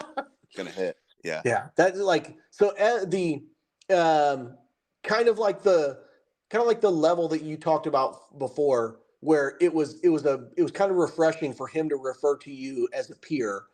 Like it was cool for me. Yeah. To me, it's still bizarre for us to have such an intimate conversation with him, and he was a peer with Albert Pujols, right? Like Hall of Famer. Like to me, that's not he's untouchable, but I'm just like how much more superhero-ish can you get? And he's just like, oh yeah, we were on the same team, and he had this glove that had his name spelled wrong, right? Absolutely, yeah. That was when you put it in context like that, that's pretty special. Yeah, that was very cool that Bo saw me as a peer with my limited playing of indie ball, and I just deeply love baseball. Yeah, and he that's kind of one of the perspective things too, that even the guys that we talk about, you think about, did they break through in the big leagues and all that, but honestly, like during spring training and during their minor league, like they've got lots of stories playing with studs and guys that came up and came through, and it's like even if they didn't spend extended time in the big leagues, it's not like they didn't have relationships with these guys. Like even Justin talks about, being around Bonds a little bit and stuff like that, which, we'll get into that differently. But I really enjoyed hearing Bo's thoughts on just playing against some of these guys. Like, there's a clip on him. There's a web jam clip of him, like robbing Griffey of a ball. And like, just like all these like names that you and I worshiped during that time. Like that was really like my heyday of like really paying attention to the big leagues and all those guys, and like that he got to line them up with them. Yeah, and he said that he didn't allow himself to, well, because of his hot start, no one wanted to talk to him, right? So he kind of missed out a little bit on building relationships with guys because they're like, well, we're not going to jinx him, we're not going to mess with him too much. But he was like, I just didn't allow myself too much time to fanboy, because he's like, I just came in to do my job. Yeah, and also I think he thought he was going to stick too. Like he thought, I'm a big leaguer now, so he didn't feel like I don't need to be like asking all these guys for autographs or like savoring this moment, because I think I belong here now. So he probably thought, he was going to be a big leaguer for a while, and he had plenty of time for that. But and wasn't he the one about the travel bag story? Yeah, that was sweet, wasn't it? I love that part. So he I forget who it was that told him, like a former big leaguer that Rob Dibble. Dibble, he's like, listen, you don't exhale until they give you the travel bag, because that means that you're there. Yeah. And he never got one. Finally worked up the courage to ask like the clubby, and he's like, oh yeah, we got 20 of them. You want a travel bag? I'll give you one. He goes, I didn't know. Yeah, it wasn't even really a thing, but he thought it was a thing. So he's like, oh well, you can absolutely have one. Yep, just got to get your luggage. But, and then his he, kind of as his story winds down, or at least the big league story winds down, it comes very clear to me that like that, what was his opportunity to break in was very specific to the Cardinals, but then kind of what prevented him from being long lasting was also in that same organization, and probably didn't get the best support from an agent, or that whole process of, when should you push to go to another team and get your opportunities? Yeah.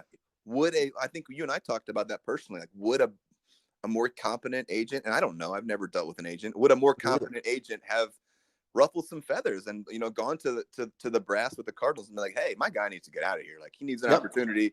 If you're going to keep him on ice, like, come on, keep him moving. Like, let this guy. But I guess that's the business end that you and I aren't privy to, don't totally understand, and nobody really does unless you're doing it. Well, and it's really one-sided, right? Like the organization gets to be business-like all the time. Yeah. But the player is just supposed to be romantic and loyal. And if the second that the player becomes business-like, oh, you're not a good team player. Yeah, you're not a good clubhouse guy.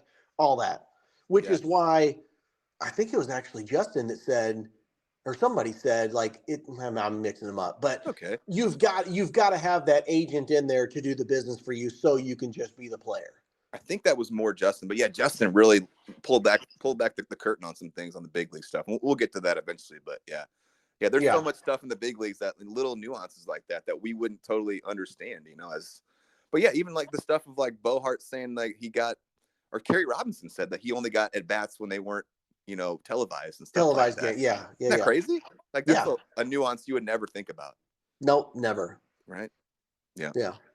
No, there's lots of ins and outs and things that I thought were really cool about him, like especially Bo's story about getting to play in the inter squad games and things like that. And they gave like, what was it about his number?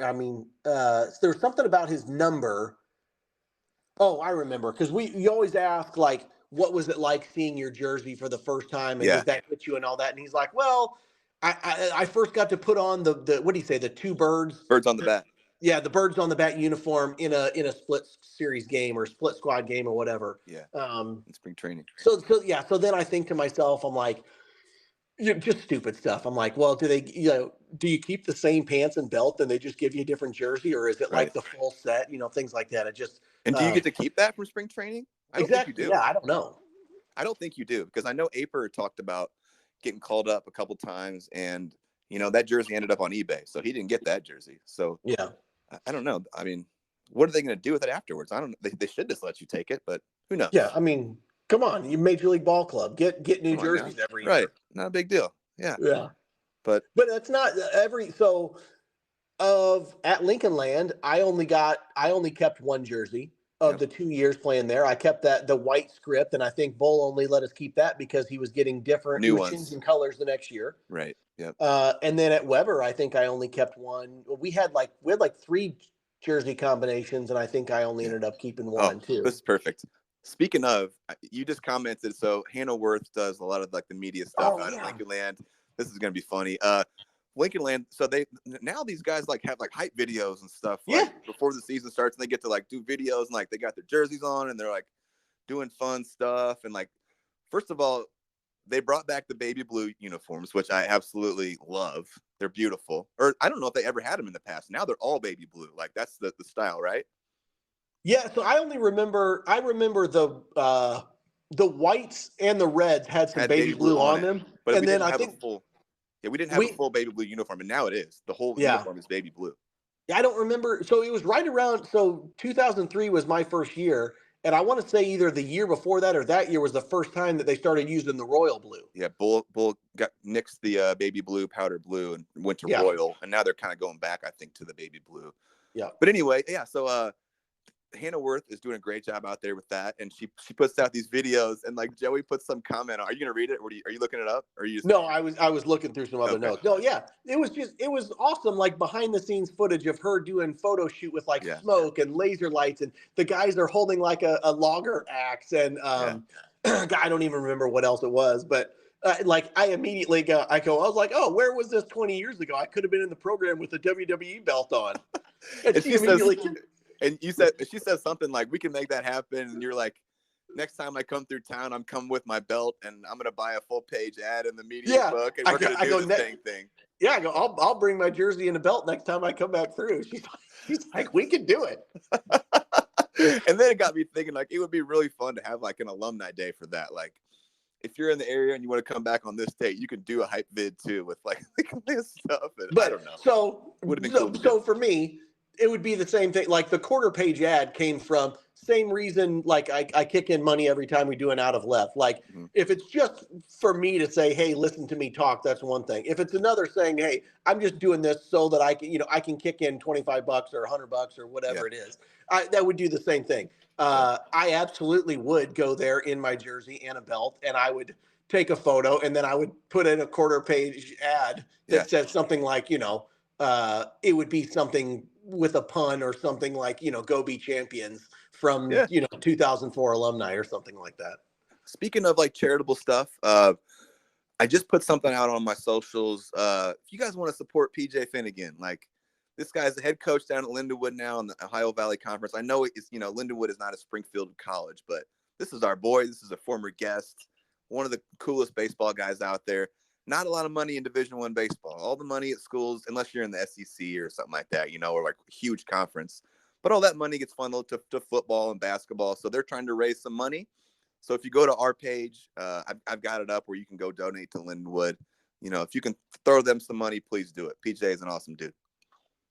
And you said you can find that on the Instagram or the Facebook, right? Yep. And I'm sure you could go to a Lindenwood page too, but I put it on the post game spread, Facebook as well as Instagram. Yeah. Yep. Well, I think now's a good time. I mean, like, what are the in speaking with that, like, since the last time we were on here, like, what's the state of new sponsors or new friends of the show or what's going on there? I'm not 100% sure what we said the last time, but I'll just I'll run through my sponsors right now, and it keeps growing. And I've actually got a meeting with the Lucky Horseshoes on Friday about some sort of partnership with them. And, I have kicked it back and forth, like what would be a cool ideas. I'm not going to really reveal a lot about that in case I don't know how it's going to go. But anyway, it's been really cool. The guys that have, wanted to be a part of this and are believe in this and I guess believe in me in some way. So, we've got 226 Sports, which is like this new baseball facility. It's the old Skateland North, actually. And it's like, this is Jared Washko, one of our other sponsors. He's got his strength and speed stuff. There's his elite travel team. And there's group training. This is Kyle Welch, one of my good buddies who runs it. Cardinal Cleaning. I've already Adam Springer, former Chatham Glenwood guy. Radon Fighters, Josh Badman. The Sheehan Lawyers. This is Willie. This is Pat Pat Jr. Pat played at U of I. Ty Milner Dentistry played at U of I, SCI, Rochester. Matt Brewer's the lawyer here in town. He represents it. SCI, you came up playing with him. Yeah. SHG, Carbondale, Diamondbacks, Bank of Springfield. We've already been over that. Body Cemetery, Chad Marshik trains a bunch of local guys. Sitco Chiropractic, Hurwitz Enterprises. You're kicking in money. I count that. Eric Easley Real Estate Group, former local stud, all things baseball. Cornerstone Financial, which is actually just a buddy of mine, Ryan Kaiser. He loves baseball. His son plays for the Arsenal. We met with our daughters dancing together. Christ the King Men's Club is a new one, and that's facilitated through an old buddy of mine. Played baseball at Springfield High School, and John Wood, John Chisholm. So they've come on board. The Finnegan family has kicked me money, and then I've also got Iron Palm Coffee, which is my buddy John Drakamp. Our stories are kind of intertwined. I'll touch on that at some point, but he just opened up a little coffee spot. So we've got tons of guys that, tons of sponsors that are kicking money, and we're still kicking it back into the community. And it's just been touching to see all these people that believe in it, I guess. I don't know. Yeah, no, it's fun to have something to support, and just be a friend of the show, supporter of the show. I'm sure nobody on that list is keeping a ledger saying like, what's our ROI on this investment, right? Like it's just, hey, we want to support good people. We'd like to see this thing keep going. It's a nice way to, make sure you're giving an impact. And no one's having huge sponsor demands, right? Like everyone's just saying supporter of the show. Neither am I demanding a ton from them. All this is handshake. These are relationships that I have, people that I know that, I guess just believe in it. Yeah. So, right. I'm not a businessman in any way. And you've actually helped me quite a bit in understanding business and understanding how to do some of this stuff, but I'm more of a heart and soul guy. So I'm learning all these things as they go, how to get our name out there, how to talk to sponsors, how to put together things, like how to, it's all interesting, man. I feel like I've been growing a lot, or we've been growing together, like building this thing, right? Like started this last April, and like, look where we're at. It's pretty crazy. Yeah. Very, very, very few people can do like if you put, so what have you been doing this? Like, is it been a year? April 7th was April's first episode. Gosh. So really let's say 9 months.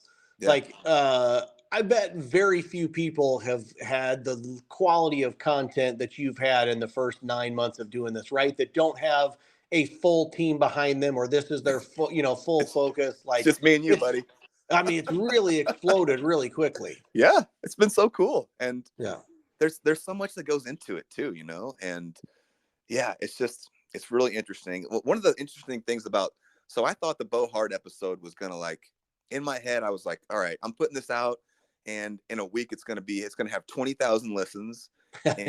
And Jim Edmonds is going to call me and be like, I want to do my story on the post-game spread. And it hasn't necessarily been the case. It's been a lesson in how to get my name out there and understanding algorithms. And I'm not a huge social media guy either. Like, I don't really love social media, but it's a necessary thing to do for the show, and whatnot. And, but you've been so amazing for me in that regard too, because you kind of bring me back home. And like, what is the show about? What is the heart of it?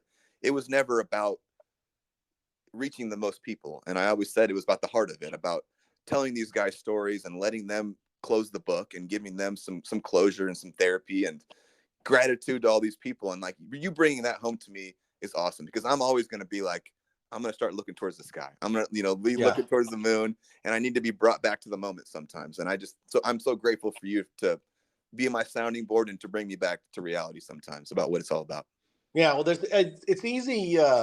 It's easy to just look at one or two things as like the measure of success. And with it on a platform that counts views and things like that, it's easy to get carried away in, hey, I wish that number was higher. It'd feel better if that number was higher, right? But like, when you take into account not just the things that have been enjoyable for you, but like I've had people reach out and start enjoyable conversations with me because of things that they started. So when you think of it in that aspect, that like you've created something and you've put together content that like is not just a here I put out this effort, I get this reward. Like there's probably things that like imagine conversations that fathers have had with their sons because of something they heard or relived here. Like you're igniting reconnections other places that you probably never even know about, right? 100%. And one thing that before you go on is I love that I've started doing this with all my guests. And, if there is a father-son connection, I really highlight it. I think it's so special. Going back to my own stuff with my dad, that was what our relationship was built on. So I have these really touching conversations with these dads a lot of times.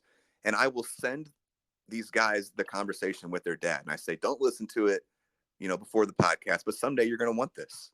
Yeah. Someday you're going to want to hear how your dad talked about you, and like how much he loved you, how much he believed in you, how much you guys were, you went on this journey together. And it's so touching. And like I talked to Greg Finnegan for 2.5 hours, and I sent that to PJ, and like someday Greg Finnegan's not going to be here, and PJ will always have that conversation. So yeah, I'm glad I get to do that for these guys. Yeah. And I mean, that's for an audience of one, right? Like that's not meant for, nobody else gets views that, or pod views or nobody else gets that. Absolutely not. Just him. So yeah, that's been really touching. And yeah, like you said, like I'm sure all these guys are getting closure, from hearing from all these people in their life. And yeah, it's been really special. Yeah. So like, I don't know if you want to get into this or not, but like a big element of like the sentimental feeling is that like we've got all these side conversations going on in text and things like that aren't necessarily meant for an episode, but like have you given more thought to the bus ride episode type thing?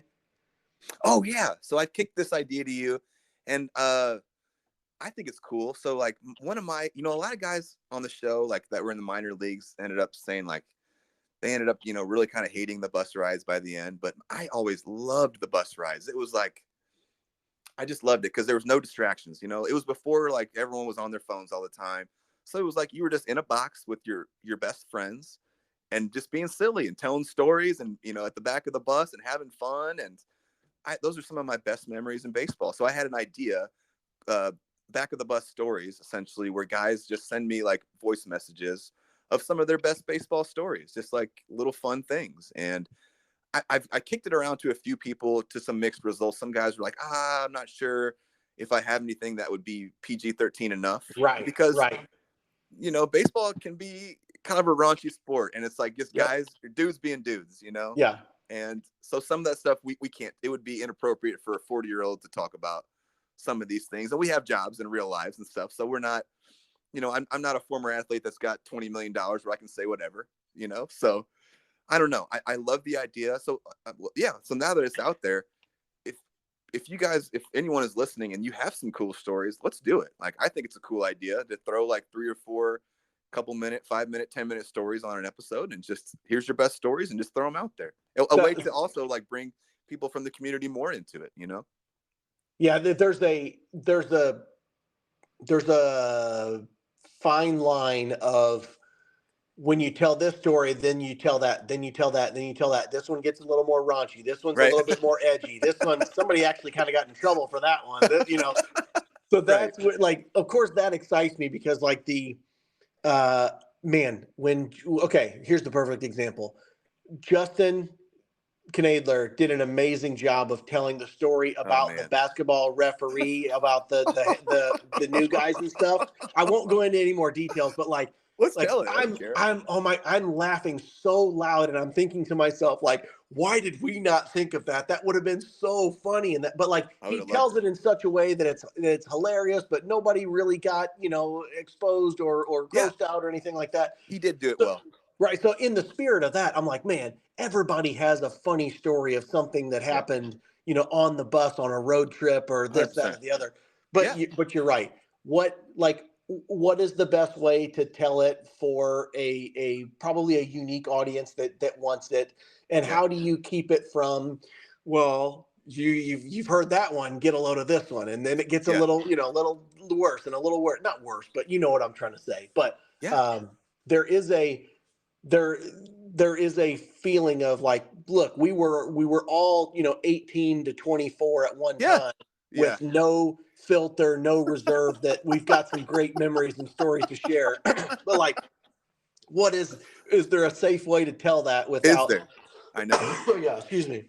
And like, in line with that, I at one point had thoughts of I wanted to do like a Big Bull episode where it was just Big Bull stories. Yeah. But like, some of Big Bull's humor is like, kind of Yep. off color a little bit. And Yep. like, And if you tell it now without being there in the moment, maybe it doesn't hit the same as it did when you were there. also a different time, Yeah. too. So yeah, so we ended up scrapping that idea. We didn't. I would never want this to be about embarrassing someone or or put someone in some sort of a light that they didn't like. So we kind of scrapped that idea, and like we can still appreciate and love Big Bull in his own way. But I want to circle back. So the defense story, I think we can tell it real quick, just so guys, we're gonna get to it eventually if you listen to Justin. But it's an all-time story. Like I was losing it in the moment. So basically, what it was, I believe it was AA.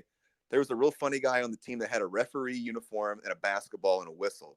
And anytime they got a new player that got called up or sent down, they would do this thing where they'd have two of the funnier guys in the locker room, or two of the guys that didn't mind being naked and were probably proud of themselves, be in the shower ready.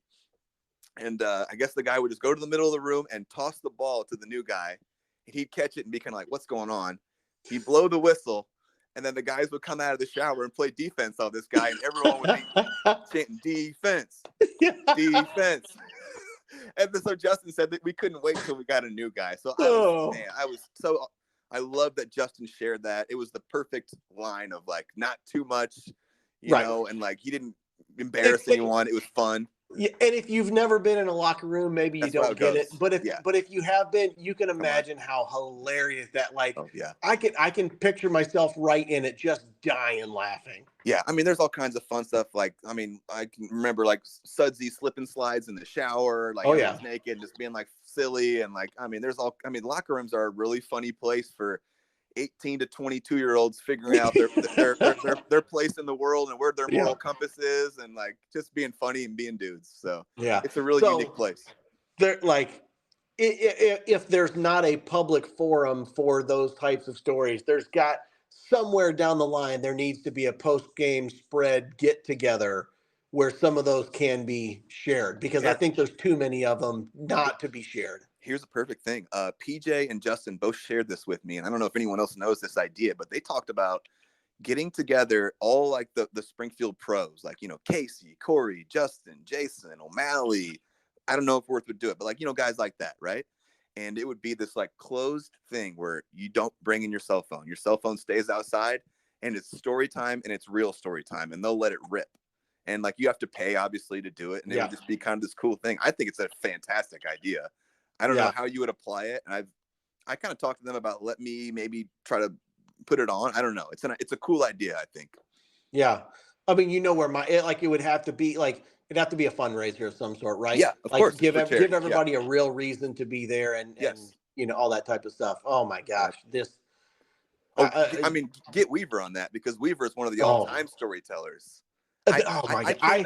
I had such a to commit to it, but he's one of the you heard Weave stories, one of the best of all time. I had a front seat. I was at Lincoln Land when he stopped playing and he started coaching for us, and then he coached me twice on the rifles. So like for like 18 straight months, I was with Weave all the time, and he had just finished playing pro ball. Yeah, like, he was fresh out, like 29 or 30 when Weave would come to the back of the bus. Wouldn't that just be the best time? Like when it was Weave story time, it would just be like everyone would be like circling around, like, oh my God. Like, you're 6 weeks into the summer season, and our vans have no radio or no air conditioning. The windows are down. We're driving to Galesburg to play or something like that. Yeah. Oh, and he played with like Raul Mondesi and Eric Karros and Nomo, and he told. Oh man, he's got amazing stories. That's the thing though, is a lot of Weave stories, might not play on something like this. So they might play they were dug out in van ride specific stories. Yeah, and that's what I keep saying over and over. I respect the locker room, and some things stay in there, but Weave is an all-time storyteller. I still think we could have Weave on as a guest, and it could be great. He could PG-13 some of it, but we'll see. Yeah. Maybe down the road. Oh, he's got awesome elements too, that like when Erica was pregnant with Tristan, I think he got called up to the big leagues like right before she delivered, which meant like the whole pregnancy was going to get covered on their insurance. And he's like, that was like, that was the most thing I was excited about, was Yeah. getting on MLB insurance. And Yeah. like I think you and I were both in the ride when he stopped at his parents' house and Yep. showed us his debut on VHS. Yeah. That was awesome. Oh, awesome. Yeah. But And then but then he left the room and wanted to cut it off before he gave up a home run, and we made him leave it on. Weave is the best. An awesome guy. It was so cool having him around Lincoln Land. I think he's kicking butt out at BOS now. And like another funny thing, you have said that if you would have stayed in town, you would have been a BOS guy for sure. Oh my I gosh. 100% agree with that. You'd have been under the umbrella, buddy. Oh, I reminisce a lot now, because it's like I spent 6 years in Central Florida going to school, and I started work out there, and I loved the vacation culture of Central Florida, and it was an amazing place for me to be when I was young and things like that. And then I've been in Texas for 13, 14 years almost. And this is what I know my professional life as, and started a family. But like, there's times that I think, hey, I miss everybody from Central Illinois, and my folks are still there. And I'm like, what would life have been if I would have not gone to Weber and would have tried to walk on at ISU, or, who knows what, or just would have, after I finished ball at Weber, if I would have come back to Springfield and started a life there, I think I probably would have got into coaching from some aspect at Plains, or even at Lincoln Land, or something like that. Yeah. But yeah, knowing what my life has been now, and hearing about all these guys there, I'm like, I 99% see that my life would have ended up at Brent Bank of Springfield, and I would have been exactly with one of those guys. And like, I fit in that type of scenario very well. 100%. And I think you would have done well. And something you shared with me off air is that this is like, in some ways, your connection to this podcast is your way of staying connected to the community here. You're not there. Sure. And like, you obviously love Central Illinois baseball too, and some of these stories and these guys. So you think it's interesting as well. So it was really cool when you expressed that to me, that this is your way to stay connected in some ways, because you can't really be here physically. So, yeah, no, for sure. Yeah, I love. That was. I think I've told you this before. Like and most guys are this way too, right? Like my best memories are connecting with guys, during batting practice and in the dugout, and before and after games. And, Same. The memories on the field are what they are. But like, I was a big dugout guy. Yeah, absolutely. And like, I know I've alluded to it before, but like Joey and I had some of the funniest banter going back and forth. I remember like, we were teammates at Lincoln Land, but I were redshirted. So it's like, you're on the team, but you're not. But we got to like really be teammates on the Rifles one summer. Yeah. And like, there was just like some of the funniest banter I've ever had on a baseball field was me and you going back and forth in the outfield, just like saying off the wall stuff. And like, remember the Burnick thing? Burnick? Yeah, we needed it big time to get through. We did. It was a rough summer. Yep. Anyway, we got about 20 minutes or so left here before you got to hop off. Yeah, I'm looking through some notes and things like that. But what about the Kim Worth thing? Yeah, I was going to say, tell me. Like, sort of, I have her down listed as like friends of the show, but like, the gift that you sent me, do you want to talk about that? I would love to. Yeah. So, I mean, I know I talk about it a lot. I always find a way to get Kim Worth or the Worth family in an episode somehow. And, this is no exception. Kim Worth heard me talk about how I'm a huge Mickey Mantle fan. And I've, read like every Mickey Mantle book and whatnot. And because Bo and I talked about, baseball names, and he talked about naming a kid Mickey. But then when you get to it, it's like, do you want to name your kid Mickey? Anyway, out of nowhere, Kim Worth, she goes, I'm sending you something. And I get it. And it's an autographed picture of Mickey Mantle that her dad got when he played with them. And that's all time. You kidding me? Like, that's all time. I was so touched. And like, Kim Worth has just been so amazing to me. Like, I've got an absolutely amazing mother.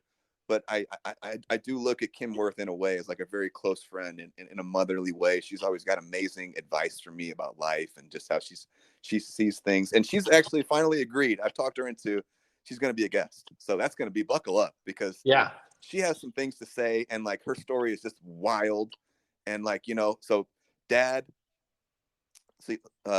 grandfather, professional baseball player, dad, big leaguer, husband big leaguer, son big leaguer, brother big leaguer. Like, you kidding me? And then she had her own stuff like Olympic track and all this crazy stuff, and like raised one of the most athletic families in the country. So like we've got some things to talk about. I'm excited for that one. So who else is on the horizon? What else is coming up? Next up is actually, I don't know if we've even discussed this, is a former teammate of mine. My first former teammate, really. This guy named Wes Cunningham. He was my teammate at Murray State, and just like one of the most interesting guys I've ever met. He's an archaeologist now, the most non-baseball guy. Like he was not a baseball guy in any way. Like this dude was into like skateboarding and drumming and punk music, but could absolutely match. Like, yeah. Get this, his freshman year at Murray State, gave him 6 at-bats and did not redshirt him. The coach thought so, I guess, didn't value him or what they thought he was going to be. Yeah. Just burned it. Thought he was going to be a bullpen catcher. Goes on to rewrite the Murray State offensive record books. It becomes an All-American, hits 420-something bombs as a senior. Like, just, it's a crazy ride. So he's up next, and that was really cool for me because I got to talk to a bunch of former teammates and whatnot. And then after that, it's Corey Erickson. So, yeah. Man, it's been leading up to that. I'm really pumped about that. There's so many people in the community that I'm going to bring into that. And like, Corey is like your favorite player's favorite player. Like if you're from the area, Corey Erickson is an absolute legend. And I've already been warned that, sometimes he's not the most talkative guy. So I'm going to absolutely tee it up for him. Like it's going to be clip heavy, and we're going to really go down the rabbit hole of all these guys that saw him and can like speak for him. So pumped about that. Kim Worth, I've got Gary Burnham Jr. on the roster, so he's a really interesting guy. All-time hits leader in the Phillies minor league system. Played in Japan. I met him when I was on the reality show with Cal Ripken. Yeah. So we've maintained a relationship since then. I was gonna do Derek Shaman, who is the Twins' assistant hitting coach, but there ended up being a snafu with one of the guys I wanted to interview, so he's going to spring training like a couple of days, so we're not going to get to that until next season. Got it. So that's kind of what I have on. Mitch Trees has agreed to come on. So Mitch Trees, SHG grad, I think 13th or 14th round pick of the Reds, really had a tough go of it in pro ball. So he's agreed to come on. I ended up bringing him on to talk about Justin because Justin really mentored him quite a bit. So we've got some guys coming up, and I still have these ideas of coming back to the college guys and the guys that we think would be interesting that are local. So those are kind of what we got going on here moving forward. I don't have anyone else like big name off in the future yet. Like I put it out there. Like I hope people would get a hold of me if they heard it. Like I said, I wished, Jim Edmonds or like some crazy guy was going to contact me and be like, hey, I want to come on. Hasn't happened yet, but I'm still hopeful that it could. So that's what we got going on in the future, I guess. I'm here for it. Yeah. I love it. Yeah. It was, it's been a tough 6 weeks or so getting out of routine. Like I miss, like there's days in my job, obviously, that I've got lots of meetings and lots of calls, but like there's other days where I'm just doing, data entry and research and prospecting and stuff like that. And just one of my most enjoyable things is like when I first started working from home, I really felt compelled to make sure I was super productive, right? Like I didn't want that anyone thinking, oh, he's at home, he's not working.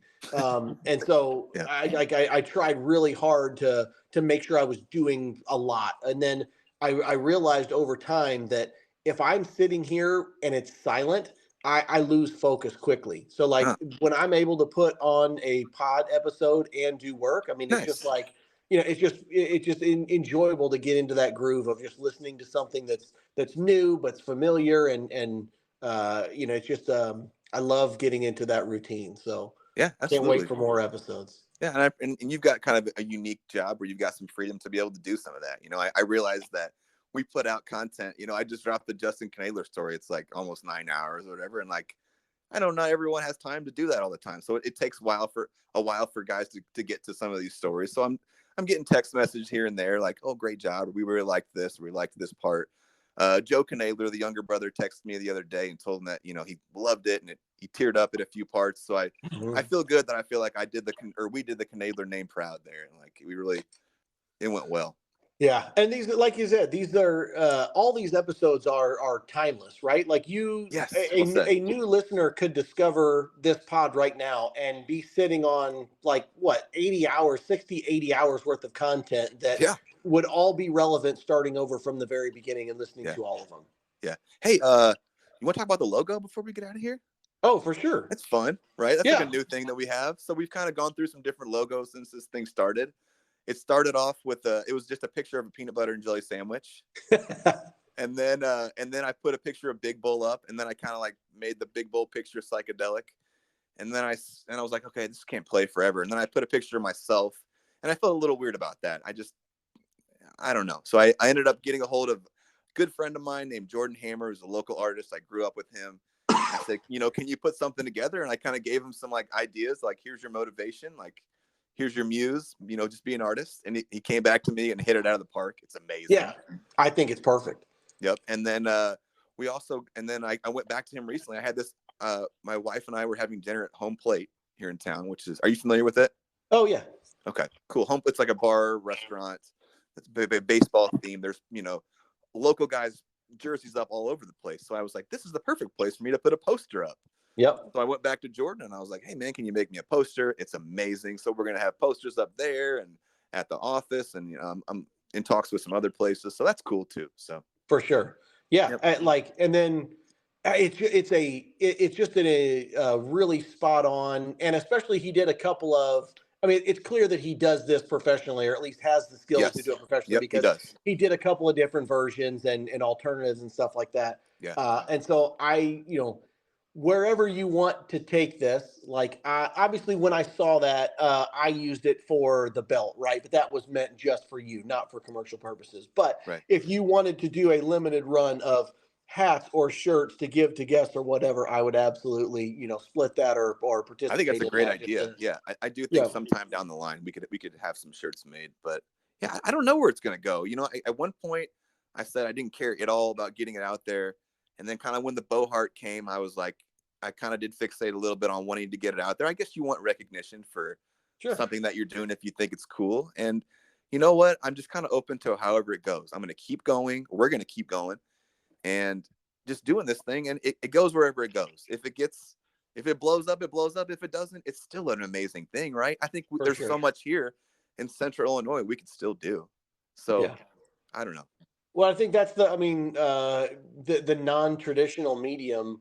You don't have a ton of you're not buying airtime. You don't, there's not a huge, it costs your time, obviously, and your effort and things like that. But I mean, it's not like you have to buy you're not paying Spotify for a 8-hour block of time to post your episodes, right? So it's like that would be a little bit tougher to stick. You'd have to come out with an actual marketing plan and business plan to, cover your costs and all that. But I mean, for the most part, it's just, you got to, how much is your time worth? How much is your effort worth type thing?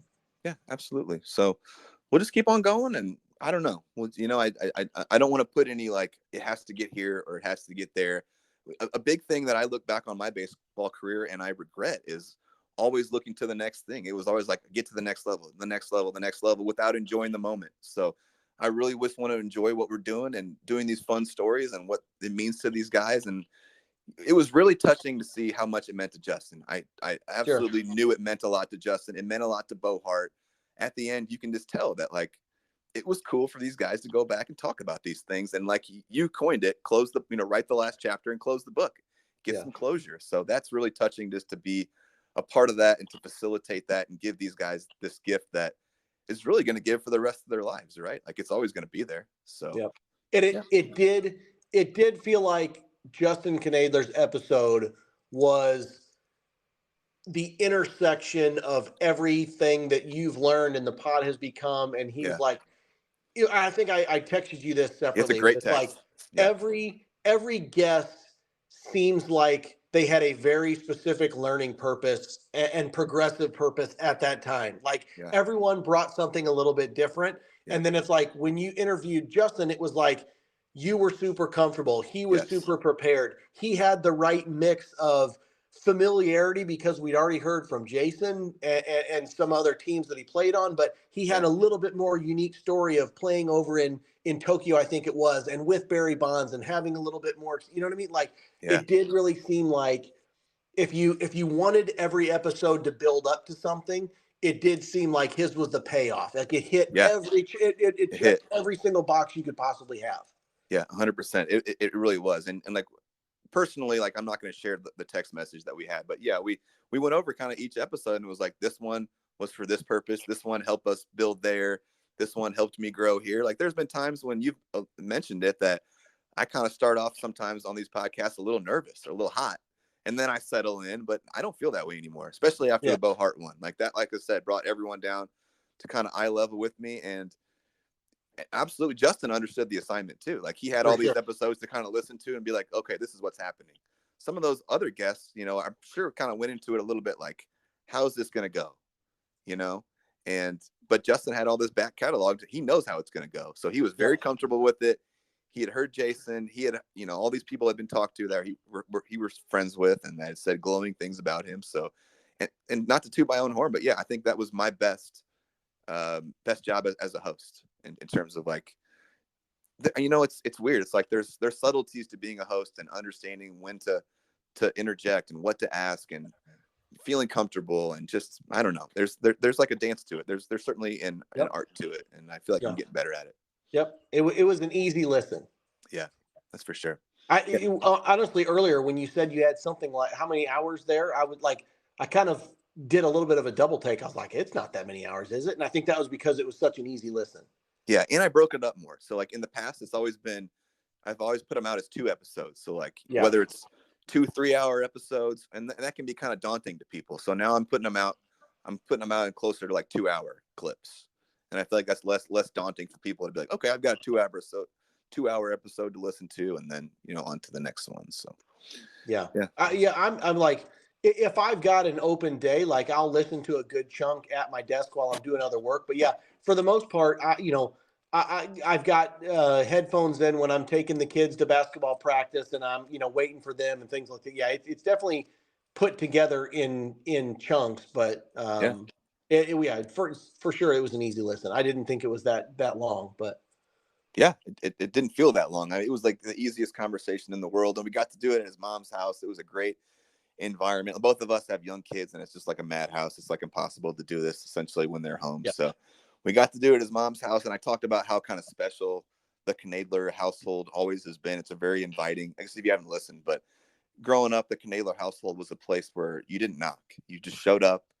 You were always welcome. You could come in. I remember hanging out at their house when nobody was there before. Like, Joe would be like, Joe's younger brother. He'd be like, yeah, just come. I'll be there in like an hour. Or like, and I'd be sitting there watching TV.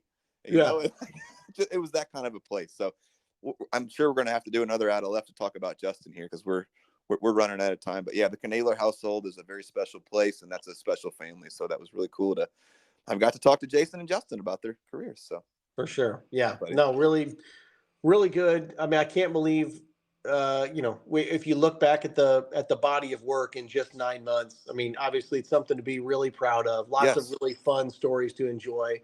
Yeah. And just, always the good thing is that you can, everyone has their own, unique story to tell. And it's kind of like starting over from scratch. I mean, you've got, even as a listener, I do think it helps a little bit if you've heard other episodes just for some additional context and understanding the flow and things like that. But, literally you could, a brand new audience could come on for any episode and still be entertained and still get the feel and understand what you're trying to accomplish.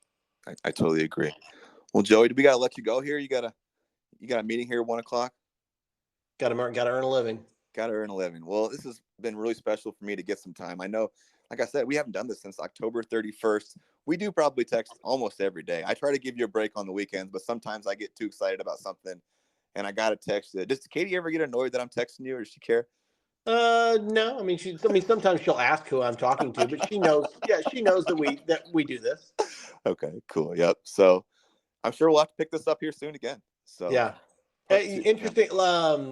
Remind me next time to talk about Louisville Slugger Museum. You and I talked about that a little bit, and my company is located in Louisville. And I've been a couple of times, and there was some things I wanted to share about that, but let's save it for next time. And you even said it right, Louisville. Oh yeah. They're very particular about that. Very, very. I remember when I first moved down to Murray, which is in Kentucky, and I was saying Louisville. Yeah. And I was, that's blasphemous. You cannot say it like that. It is Louisville, but if you're actually from Kentucky, it's even slurred and more. It's like you got peanut butter and marbles in your mouth. It's like yeah. Louisville. It like Yeah. becomes like I don't even know what you just said. That's how they identify the locals. All right, buddy. Well, let's get up out of here, and we'll pick this. I hopefully we can pick this back up in the next week or so because we got to talk about Justin too because that was such an all-time episode. So yeah, so much there. I mean, I guess not to get into too much, but yeah, just from being at Lincoln Land and kind of knowing him and his brother and all that, I didn't realize just how close he was to being like a 10, 12 year man, razor thin, right? And everybody sort of agrees too. Like I knew he had great numbers at Lincoln Land. I knew he had all the tools and stuff like that. But like even guys that we think are studs talk about him as a stud. And I just didn't know. I knew who he was, didn't know his story. You know what I mean? Yeah. Didn't know the pitching and the catching, and didn't know he had such amazing numbers in in minor leagues. And again, just a product of when do you leave a system, when do you not? Like you need one break this way or the other way. But I mean, pretty much uniformly, everyone agrees that like he absolutely could have been a 10-year guy. Absolutely. And he was absolutely glowing as a guest. Like he was ready to tell stories.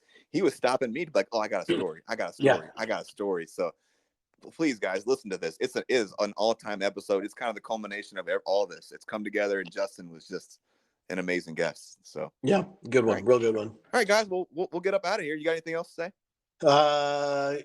Hey, shoot me that Venmo so I can contribute to the cause. Yep. So like we always say, Joey kicks in money and I kick it back. Or I match, and then we throw it to charity. So, making it okay for us old guys to talk about baseball. Hey, and get on I know you don't like social media that much, but everybody start a little conversation on the social media posts. I mean, that's a good idea. I know some people have some things to share. Like, let's start the conversation on there. That's a great idea. I actually had a thought of like, I wanted people to like send me. One of my favorite questions to ask is, what was your favorite model bat? And I would love for people to like send me either a picture of their model bat or talk about their model bat they liked. And also like the back of the bus stories. We should put that out there. So anyway, all right, guys, this is, I don't even know what number out of left this is, but it's super fun to do. I love them. Here with my brother, Joey, just fun kicking it back and forth. So we're going to get up out of here. Thank you for your time. I'm sure we'll do one of these soon. All right, brother. All right. We'll see you. All right, buddy. See you.